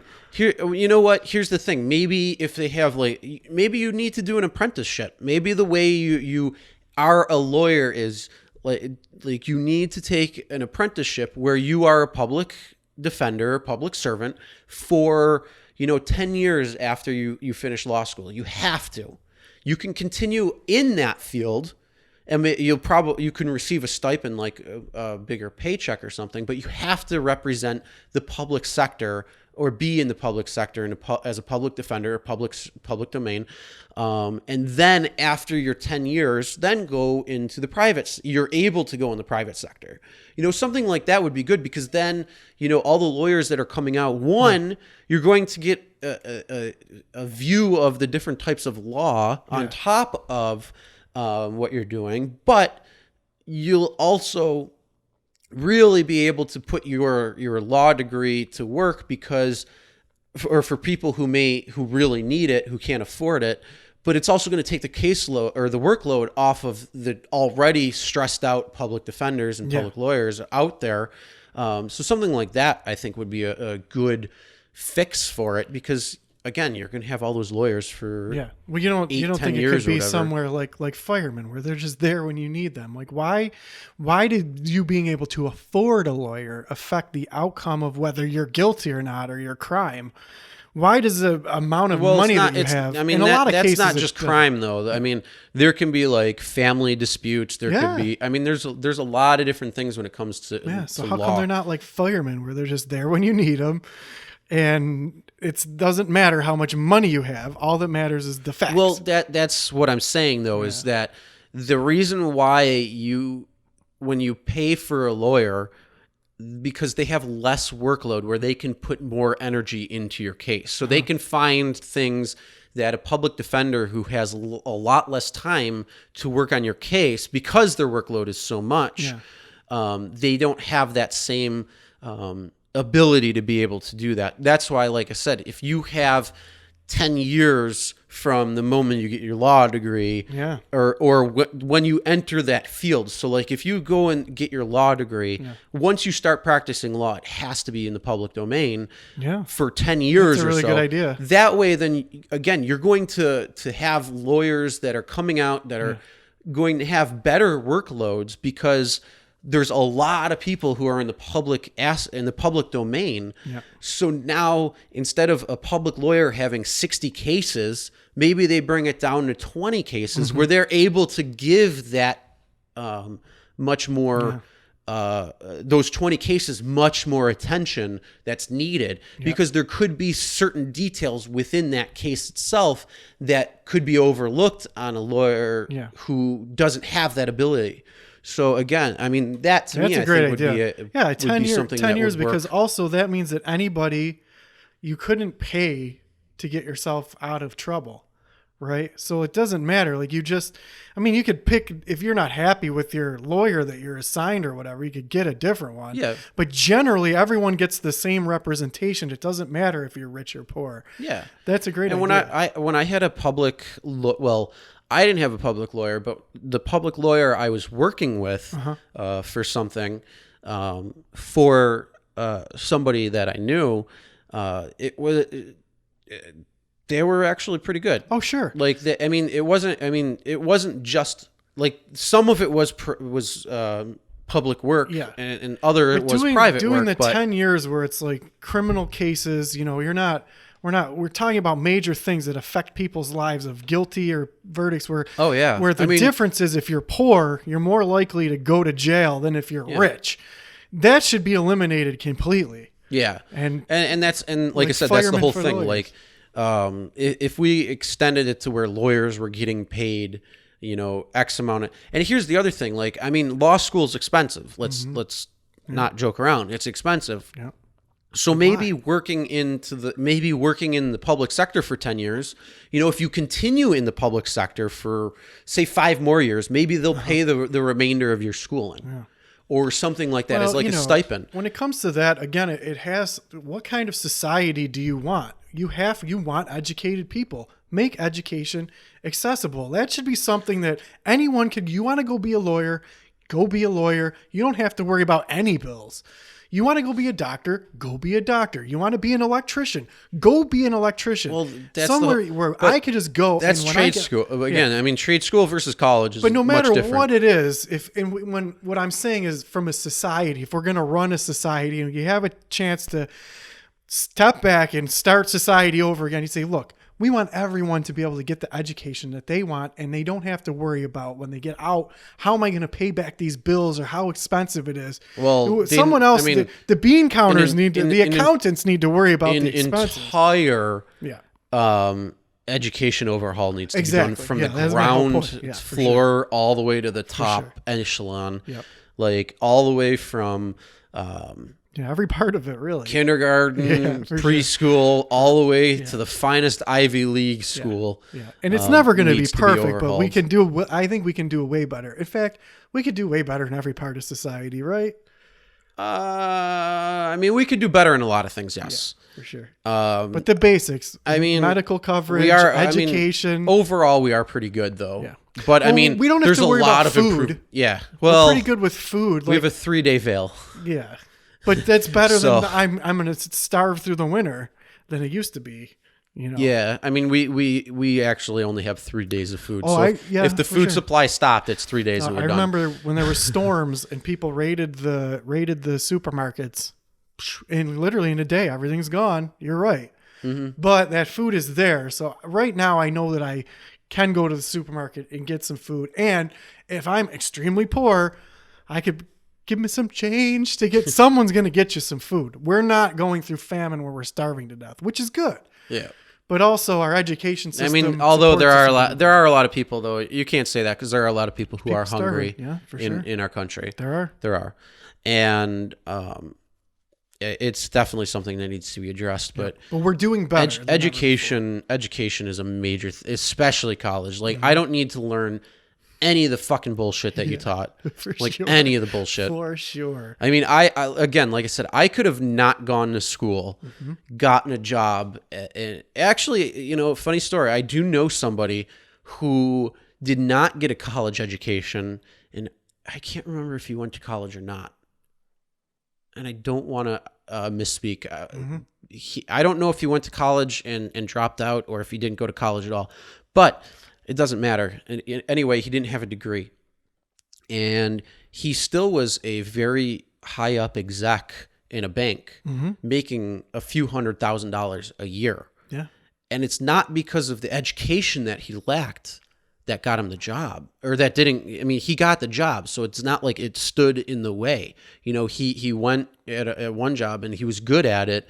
He learned, he excelled, and then he went up in the company, Yeah. and made it higher and higher and higher. And then one day he said, "You know what?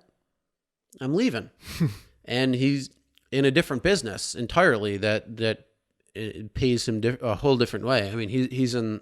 He got out of that type of business, like corporate job, and went into something else. But yeah, he doesn't have the education, but he's making a shit ton of money right now still. Well, you know what? Late in life now, I hear a lot of people when we talk about, I don't want to go to my cubicle job, or I don't want to do this job, or and we're all looking for something, but we need people to make food. We need people to work at the bank. We need people in my cubicle job. Yeah, we need those people. Here's the thing, but that's the thing. Most people are okay where they are. Right. Maybe. Now, but I mean, They are. No, I there look around my cubicle, sea of cubicles, and here it people is. are Major so, blackout. What happened online today? Yeah, see, people are so happy though to be at their cubicles. They love it. And for me, I don't like my cubicle. No, I mean, I don't want to here's be the thing. chained to my cubicle. But here's the thing. Like, But people are they're happy just to come to work, sit at their cubicle. I'm going to say a lot of people aren't happy with their jobs. But if you flipped around to a job that you enjoyed, or you went into a field that you enjoyed, that's going to be a lot different. Yeah. There could be somebody who doesn't want to sit in a cubicle, but they like it. They enjoy making food. Yeah. And so, but they never here's the went. question So then. that's how they got to flip it. Who's going to clean the porta potties? Who's going to pick up the garbage? Who's There's going always, yeah, but well, here's the thing. People who pick up the garbage, they make a lot of. They are well paid. Public works employees make a lot of good money. Yep. They make Someone's got to clean buck. up the porta potties, so that might not be the Porta ideal porta job. potties are different, because that's not a public sanitation job. Right. But it is a job that you might clean it up, but you're probably getting paid a pretty decent buck because you're working with toxic chemicals, and so you're probably not. The point too is bad. everybody can't be the dream person that they may want to be. There's could. got to be. But the thing is, you could. Well, maybe you're working. Maybe you're cleaning the porta potty, working on your ultimate dream of being a guitar player. Who knows? But there has to be people to do these jobs. I think that we have to make those jobs more tolerable, for sure. Yeah. I don't know. No, I think it's that people need to follow their dreams. That's where I made Quicker. a wrong turn. Yeah. And I didn't even know what my dream was. Is it too late for me to accomplish my dreams? no. Okay. As long as you find it and you're happy with it, that's what matters. Because if you love what you do, you don't work a day in your life. That's a great thing. Yeah. And if you hate what you do, you're gonna hate a lot. Like it's gonna spill into a lot of other The things. struggle is real. Like you and I have talked about: is your job shitty making your relationship shitty? Is your relationship shitty making your job shitty? Or is it like if you switched it to where maybe it was your job that your relationship's suffering because you don't want to go to that office or to that place, and because you have to spend so much time there, then you come home, you're mad, you're angry, whatever may have happened. You're looking for the problem, you're looking for the faults, you're looking for the issues, and at work, and then it's going to spill over into your home life. So you know what? If that's the case, change your job. Yeah. Go find something you enjoy. Here's the thing. You know what? If it was half the pay, Is it worth it? That's a good question. if it was half the pay, but you loved what you were doing, I guarantee you it's going to be so much better. You It's think going to be so? so much more fulfilling. Yeah. Oh yeah. Wow. If you were making, let's say, 80 grand at a job you hated, but it's affecting your entire life. It's affecting all aspects. So your relationship with your wife or husband, your children, family, friends. You just became a bit like a cynical person because you I just had a hate job. your job. I had that, yeah. And I wasn't even making good money. Yeah, but let's Yeah, just that's say a good 80 example, grand. though. Yeah. And then you loved doing something. Like you just loved it, and you found a job, but it pays you only 40 grand. Yeah. There's So gonna you're be a glass there's blower now, gonna blowing be glass. it doesn't, no, Making I'm glass not pipes. going to label anything because that's not the thing That's here. what you love. But here, like, if you find a job that you love, or you have a passion of something that you love, and your income is half, so you're making 40 grand a year.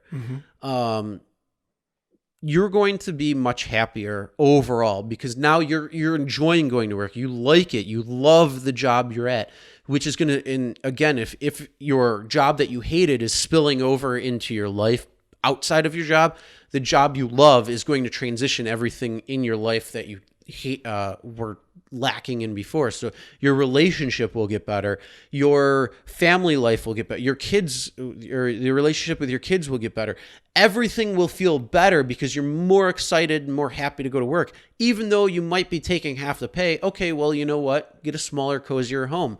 Hey, the realization that things aren't important. Like, I don't need to have a new cell phone every 6 months when a new one comes out. I don't need to get the latest and greatest tablet and the latest and greatest computer or the brand new car every freaking year it comes out. You know what? Maybe I let the car go 10, 15 years. Maybe I let it hit 150, 200,000 miles instead of, oh, it's at 60,000 miles. I got to get a new one.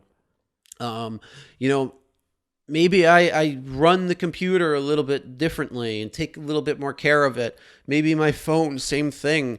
You know, there's a lot of different things out there. We don't need all the crap. So yeah, you can make the transition where, you know, you can even downsize your home if you really want to or need to, because, hey, guess what? You don't really need that big of a home. Yeah. You just need a place where you're enjoying, where you come home, you relax, you have a good time.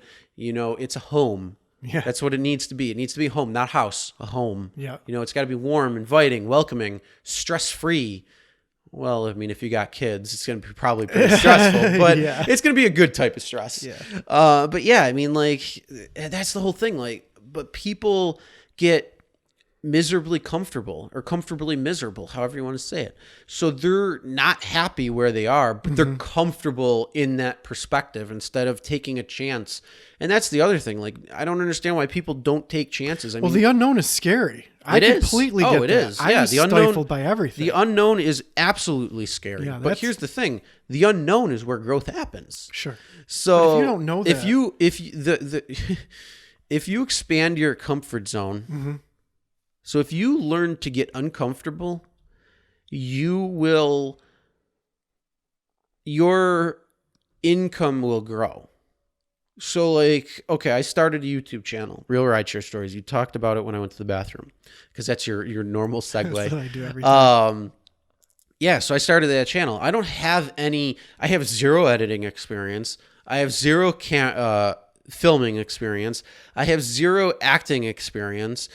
And I have to do all of it because I'm a one-man production. Like, I don't have anybody else working on it for me or with me. I do everything. So I record everything. I go out, get the footage. You know, I edit everything. I put it all together. But I had zero experience. So if you scroll back to the first few videos, they're bad. Like, I thought they were pretty decent. And I mean, for somebody who's looking at it as like just in perspective, it's not too bad. Like, I mean, it's pretty good for because I kind of took the things and like learned it a little bit before I started. But if I didn't have that knowledge, it would be even worse than what it was. But as you get on with it and grow with it, you know, it's 7 or 8 months into it now. And I got a pretty good fan base, and I got a pretty good way of how the episode is actually set up every episode. I'm taking on a different project with it. You know, the Rideshare Driver Joe series, which is like a comedy skit within it. So it's like this own little YouTube series that I made within the channel itself. And, you know, it's all of these things, but it was just, I wanted to do something where I could express my creativity in a way. And you know what? It was very awkward at first. Like talking to I mean, like literally sitting there talking to a camera or like this instead of a person is very strange and weird and uncomfortable. Because the thing is, like, this lens, anybody can be on the other side of that lens. You don't know. But the thing is you do know who's on the other side. It's whoever you want it to be. You know, you just look at it as one person. I'm talking to Aaron right now. Hey, Aaron, how are you? And you know, things calm down and you kind of get into this groove. So now my uncomfortability became comfortable. And guess what? I'm making money on YouTube. Mm-hmm. You know, it's a great little fantastic thing. So for a person like me who got stuck in the cubicle trap where I just go to the cubicle, right? But you're transitioning beyond that. Oh, of course. I mean, we're starting this. We're doing other avenues of fun and excitement and creative ways. Yeah.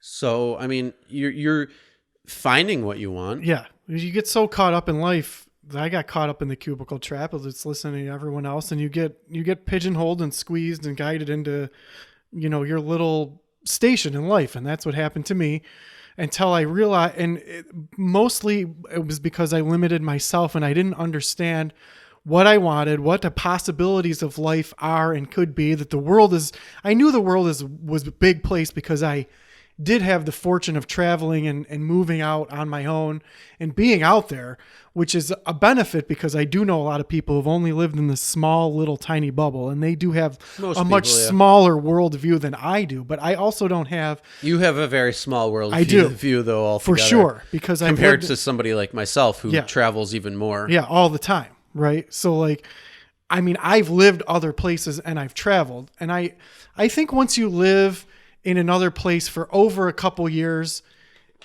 it gives you that perspective that you never forget. And I did learn something from that. And then when you travel, I think you can't get that from just traveling, but you have to live in another place. You can. I mean, it's going to be both. It's both, but you can definitely get a good perspective when you're traveling. For sure. But the thing is, how many times have you traveled outside the country? Just once. To where? Canada? Yeah, Canada doesn't. That doesn't count. Really. Yeah. Because it's very. And the reason why I say, I mean, yes, it's another country, but it's very similar, especially when you're in Southern Ontario. Because I'm sure you didn't go anywhere else in Canada. I've been up throughout Canada a lot because I played hockey. Have you been so you went to Quebec or to Montreal or Ottawa? I was a kid. I've been all over the place, Canada. But did you ever go to Algonquin or I don't remember. I was a kid. But you're right. It's not.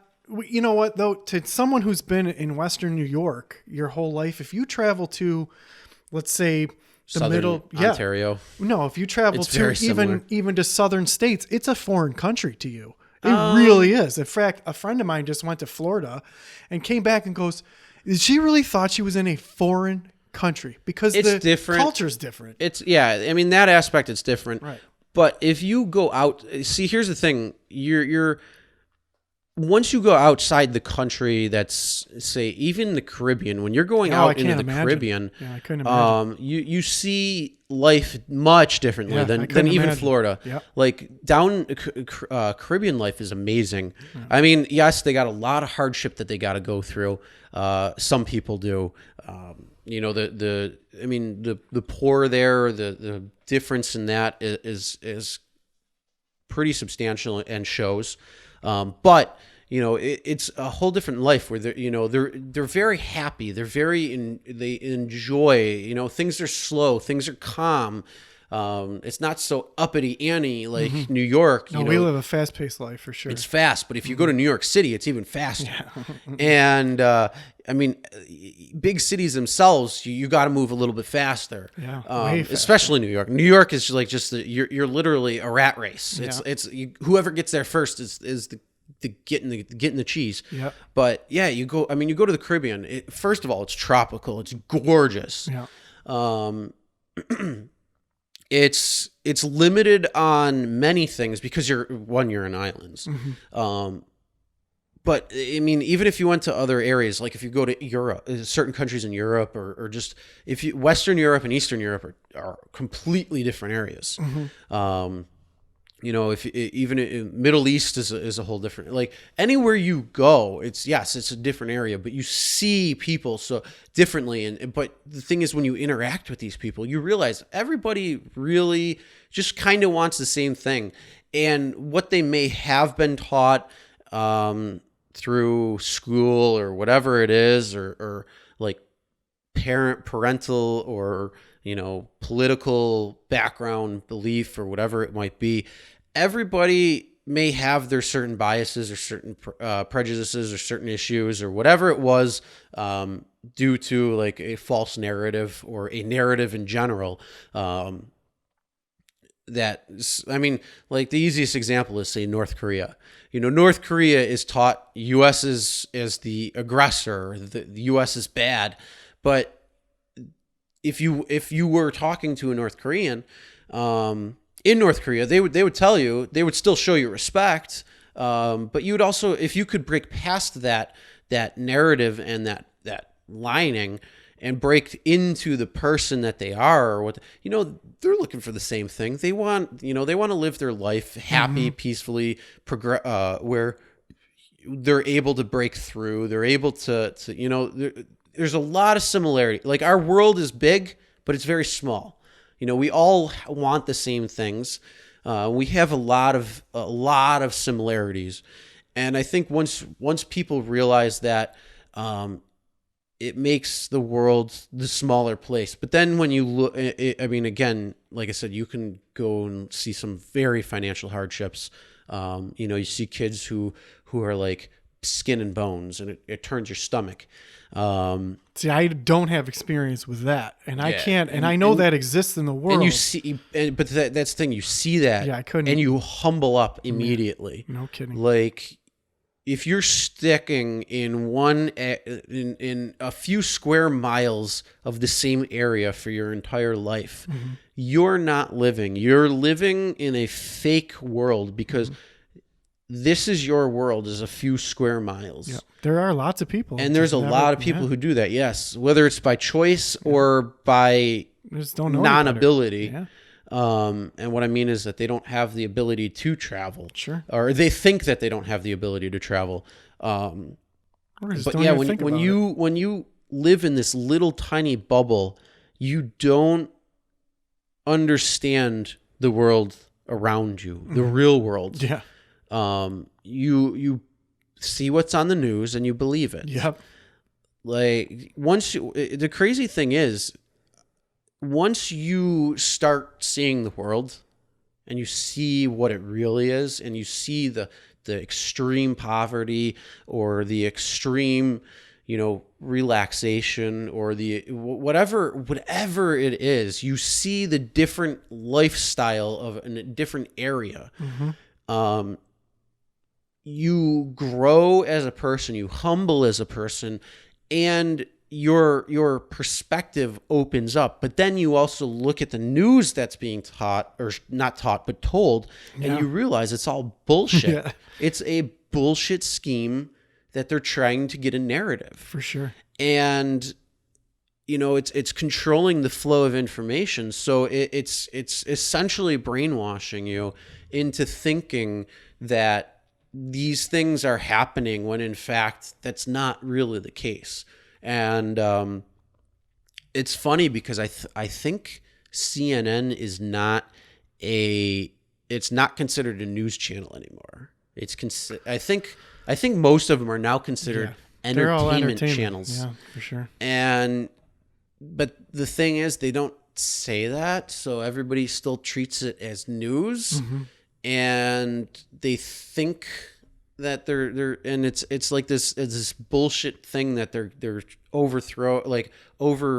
trying to pull a fast one over people, and they're trying to give these false narratives and this bullshit and spin stories one way, and it's just like, there's no truth. If you want to know the truth, you have to fully research it, and then you have to don't even dig know up how to do that. Yeah, and you have to dig up the information and actually watch it in its entirety to get the entire context, and then find out why that, maybe it was a press conference. Find out why that press conference was in the first place. Actually get the context for the press conference, get the press conference with its full context, and then its after effects in reality, not what the narrative was pieced together, and the bullshit that was stitched together to make it look and spun a certain way. Well, you know what? That's another. But there was two things for me that was really interesting. I moved away, but I didn't move far away. But when you grow up in a certain area and all of your attachments are to the people around you, when you go out of that and the things around you, when you go out of that environment, It's scary. yeah. Well, it wasn't really that scary for me for some reason, but I think it was because it was a new adventure for me, but I was young, right? So I get there and I believed in myself. I get there, I'm in a new area. I don't know anybody. And the way things are done are different. There's different stores. There's different ways of thinking. There's a different accent. We spoke English, but I talk real fast because I was from New York, and you talk fast. Now, when I'm listening to these people, to me, they sounded for lack of a better word, stupid to my ears. But when you actually listen to what they're saying, they weren't stupid. They just talked slower because we live in New York with a fast pace. Yeah. And I went to an area where everything was much slower. Well, it's more of the slower- it's more of a city life. Yeah. Oh, I definitely. City lights are always faster It is because faster. everything's go. Yeah. But if you get out into the country, Yeah. so if you go, like an hour outside the city and you go into rural Uh-huh. It's a little areas, slower. it's slower. Yeah, for Absolutely. Because Yeah. And now I'm in not one of- everything has everything, like everybody knows everybody, everybody's having a good time. It's just it's not that fast paced. It's a Yeah. little bit slower paced. It's more relaxed. And now I'm out and in that a doesn't coun- matter where yeah. you are, whether you're in New York State or For not. sure. Yeah. But now I'm in an area that's way outside of even New York State, in an area where there's still horse-drawn carriages and people churning butter that live without Yeah, electricity. but Pennsylvania And, has a large Amish they really population in do. that area. Yeah. Like So- Central PA. Yeah. So then, and I'm in this area, but then even what you said. So there was three things that happened. Is that the attachments to other people. I had to live by myself. And even though I would want to see this person or want to see that person, or wondering what was happening to my girlfriend who still lived in New York, that attachment, well, I just had to live with it. I couldn't see them anymore. And then the strangest thing happened to me. I started to view, well, why am I attached to these certain things and these people? Yeah. Nowadays, I don't even want to be around other people for too long. The exact opposite have happened to me, is where I'm not looking outward to be attached to other people. I can't be around other people for too long. I need I become institutionalized with my being alone. I need my alone time now. But the other thing that was interesting was the news. Things that were going on in this little area. You think that the news reports the same all across the country. No. Nope. Everything was different. All of their news was different. What was being reported was different. What's important to people was different. The way they reported Yep. it was different. And you're like, wait a minute. My whole life was half an illusion. The things that I thought were important and the people that I was supposed to be attached to, that was an illusion. The news that I was seeing was an illusion. And just the way of thinking was an illusion. The way people lived their lives and what they thought was important was an illusion. And Yeah, that's every my whole life it's changed. just different, Yeah. and everything's spun differently or Yeah. changed. And I mean, yeah, it's. But again, even though that's different, everybody still has the same outlook, Yeah. or similar outlooks. We're all and human. wants. That's what you also learned, is we're all human Yeah. beings, and we all want the same things generally because we're human. There's just different ways of doing things around the world, and some are successful and some are unsuccessful. Yeah, and that's the same thing with me. Like, to me, I look at it. I can get up and go. I could leave this area, and I'd be okay with that. well, that's the 'Cause, third thing that I learned. I from doing that. I enjoy this area because of, it's a great area for people. Like, there's a lot of great people around. But the thing is, I lived in Charlotte, and there's a lot of great people there too. Like, How long were you there? for about a year. Yeah, that's long And enough.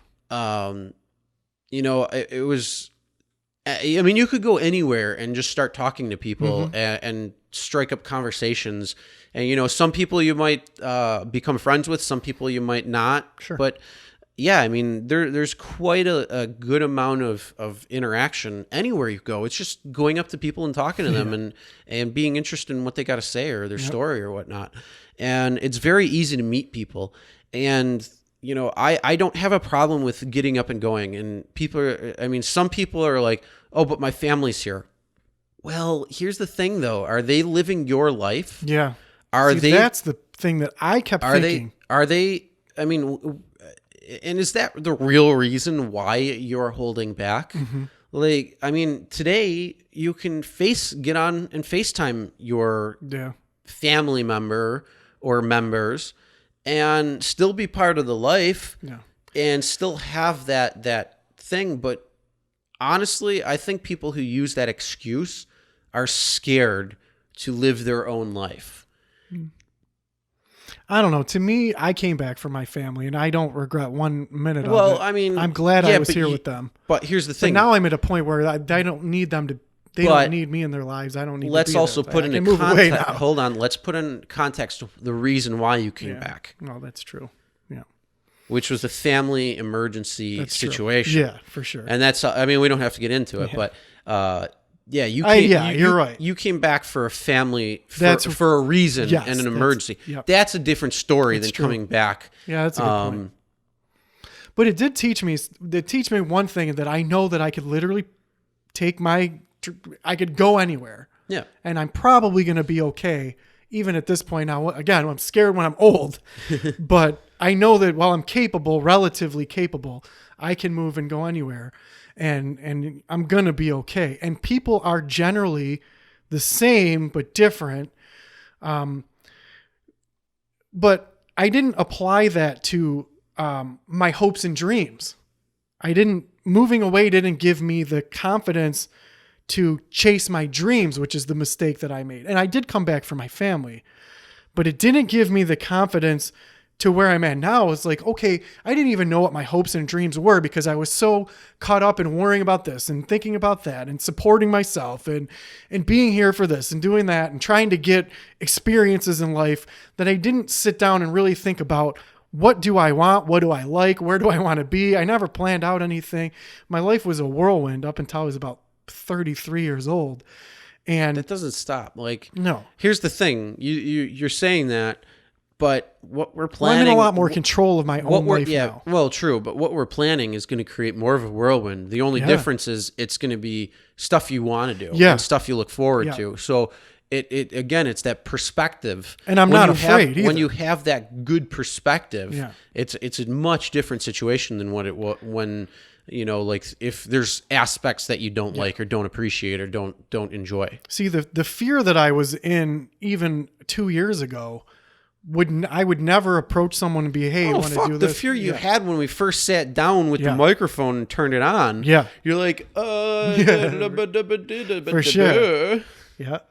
Yeah. And then, I mean, we've done it a few times now to the point where it's like, it's just talking. Yeah, which I've done my whole life, but yeah, but more the Again, it's a fear lot of the different unknown. when the mic goes Yeah. live Yeah. and the camera goes on. Uh-huh. It's a lot different. But like, I mean, like I said, you get into it pretty quick. Like you did. You got So into it. here's my question: will the same thing happen with other hopes and dreams that I have? Instead of going to the cubicle every day and starting to chase my dreams, will I become comfortable in that and be successful? Should this be an example of something that, yes, you can accomplish your dreams? Well, and figure out what they are and go after them. Well, let's get back to it in a year. All right, good deal. Let's take a year and see what happens. For sure.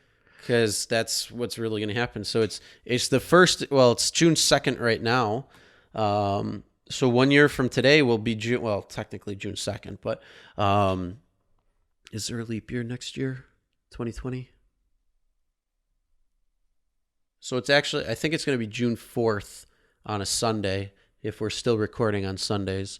But we'll just put June 1st as the year mark and put a pin in this until then and see what happens and see if our hopes and dreams or thoughts are any different next year at this time versus now. Awesome. And on that note, I think we should be shutting this thing down because it's 3 hours and 20-something minutes that we've been recording. So you got your quote?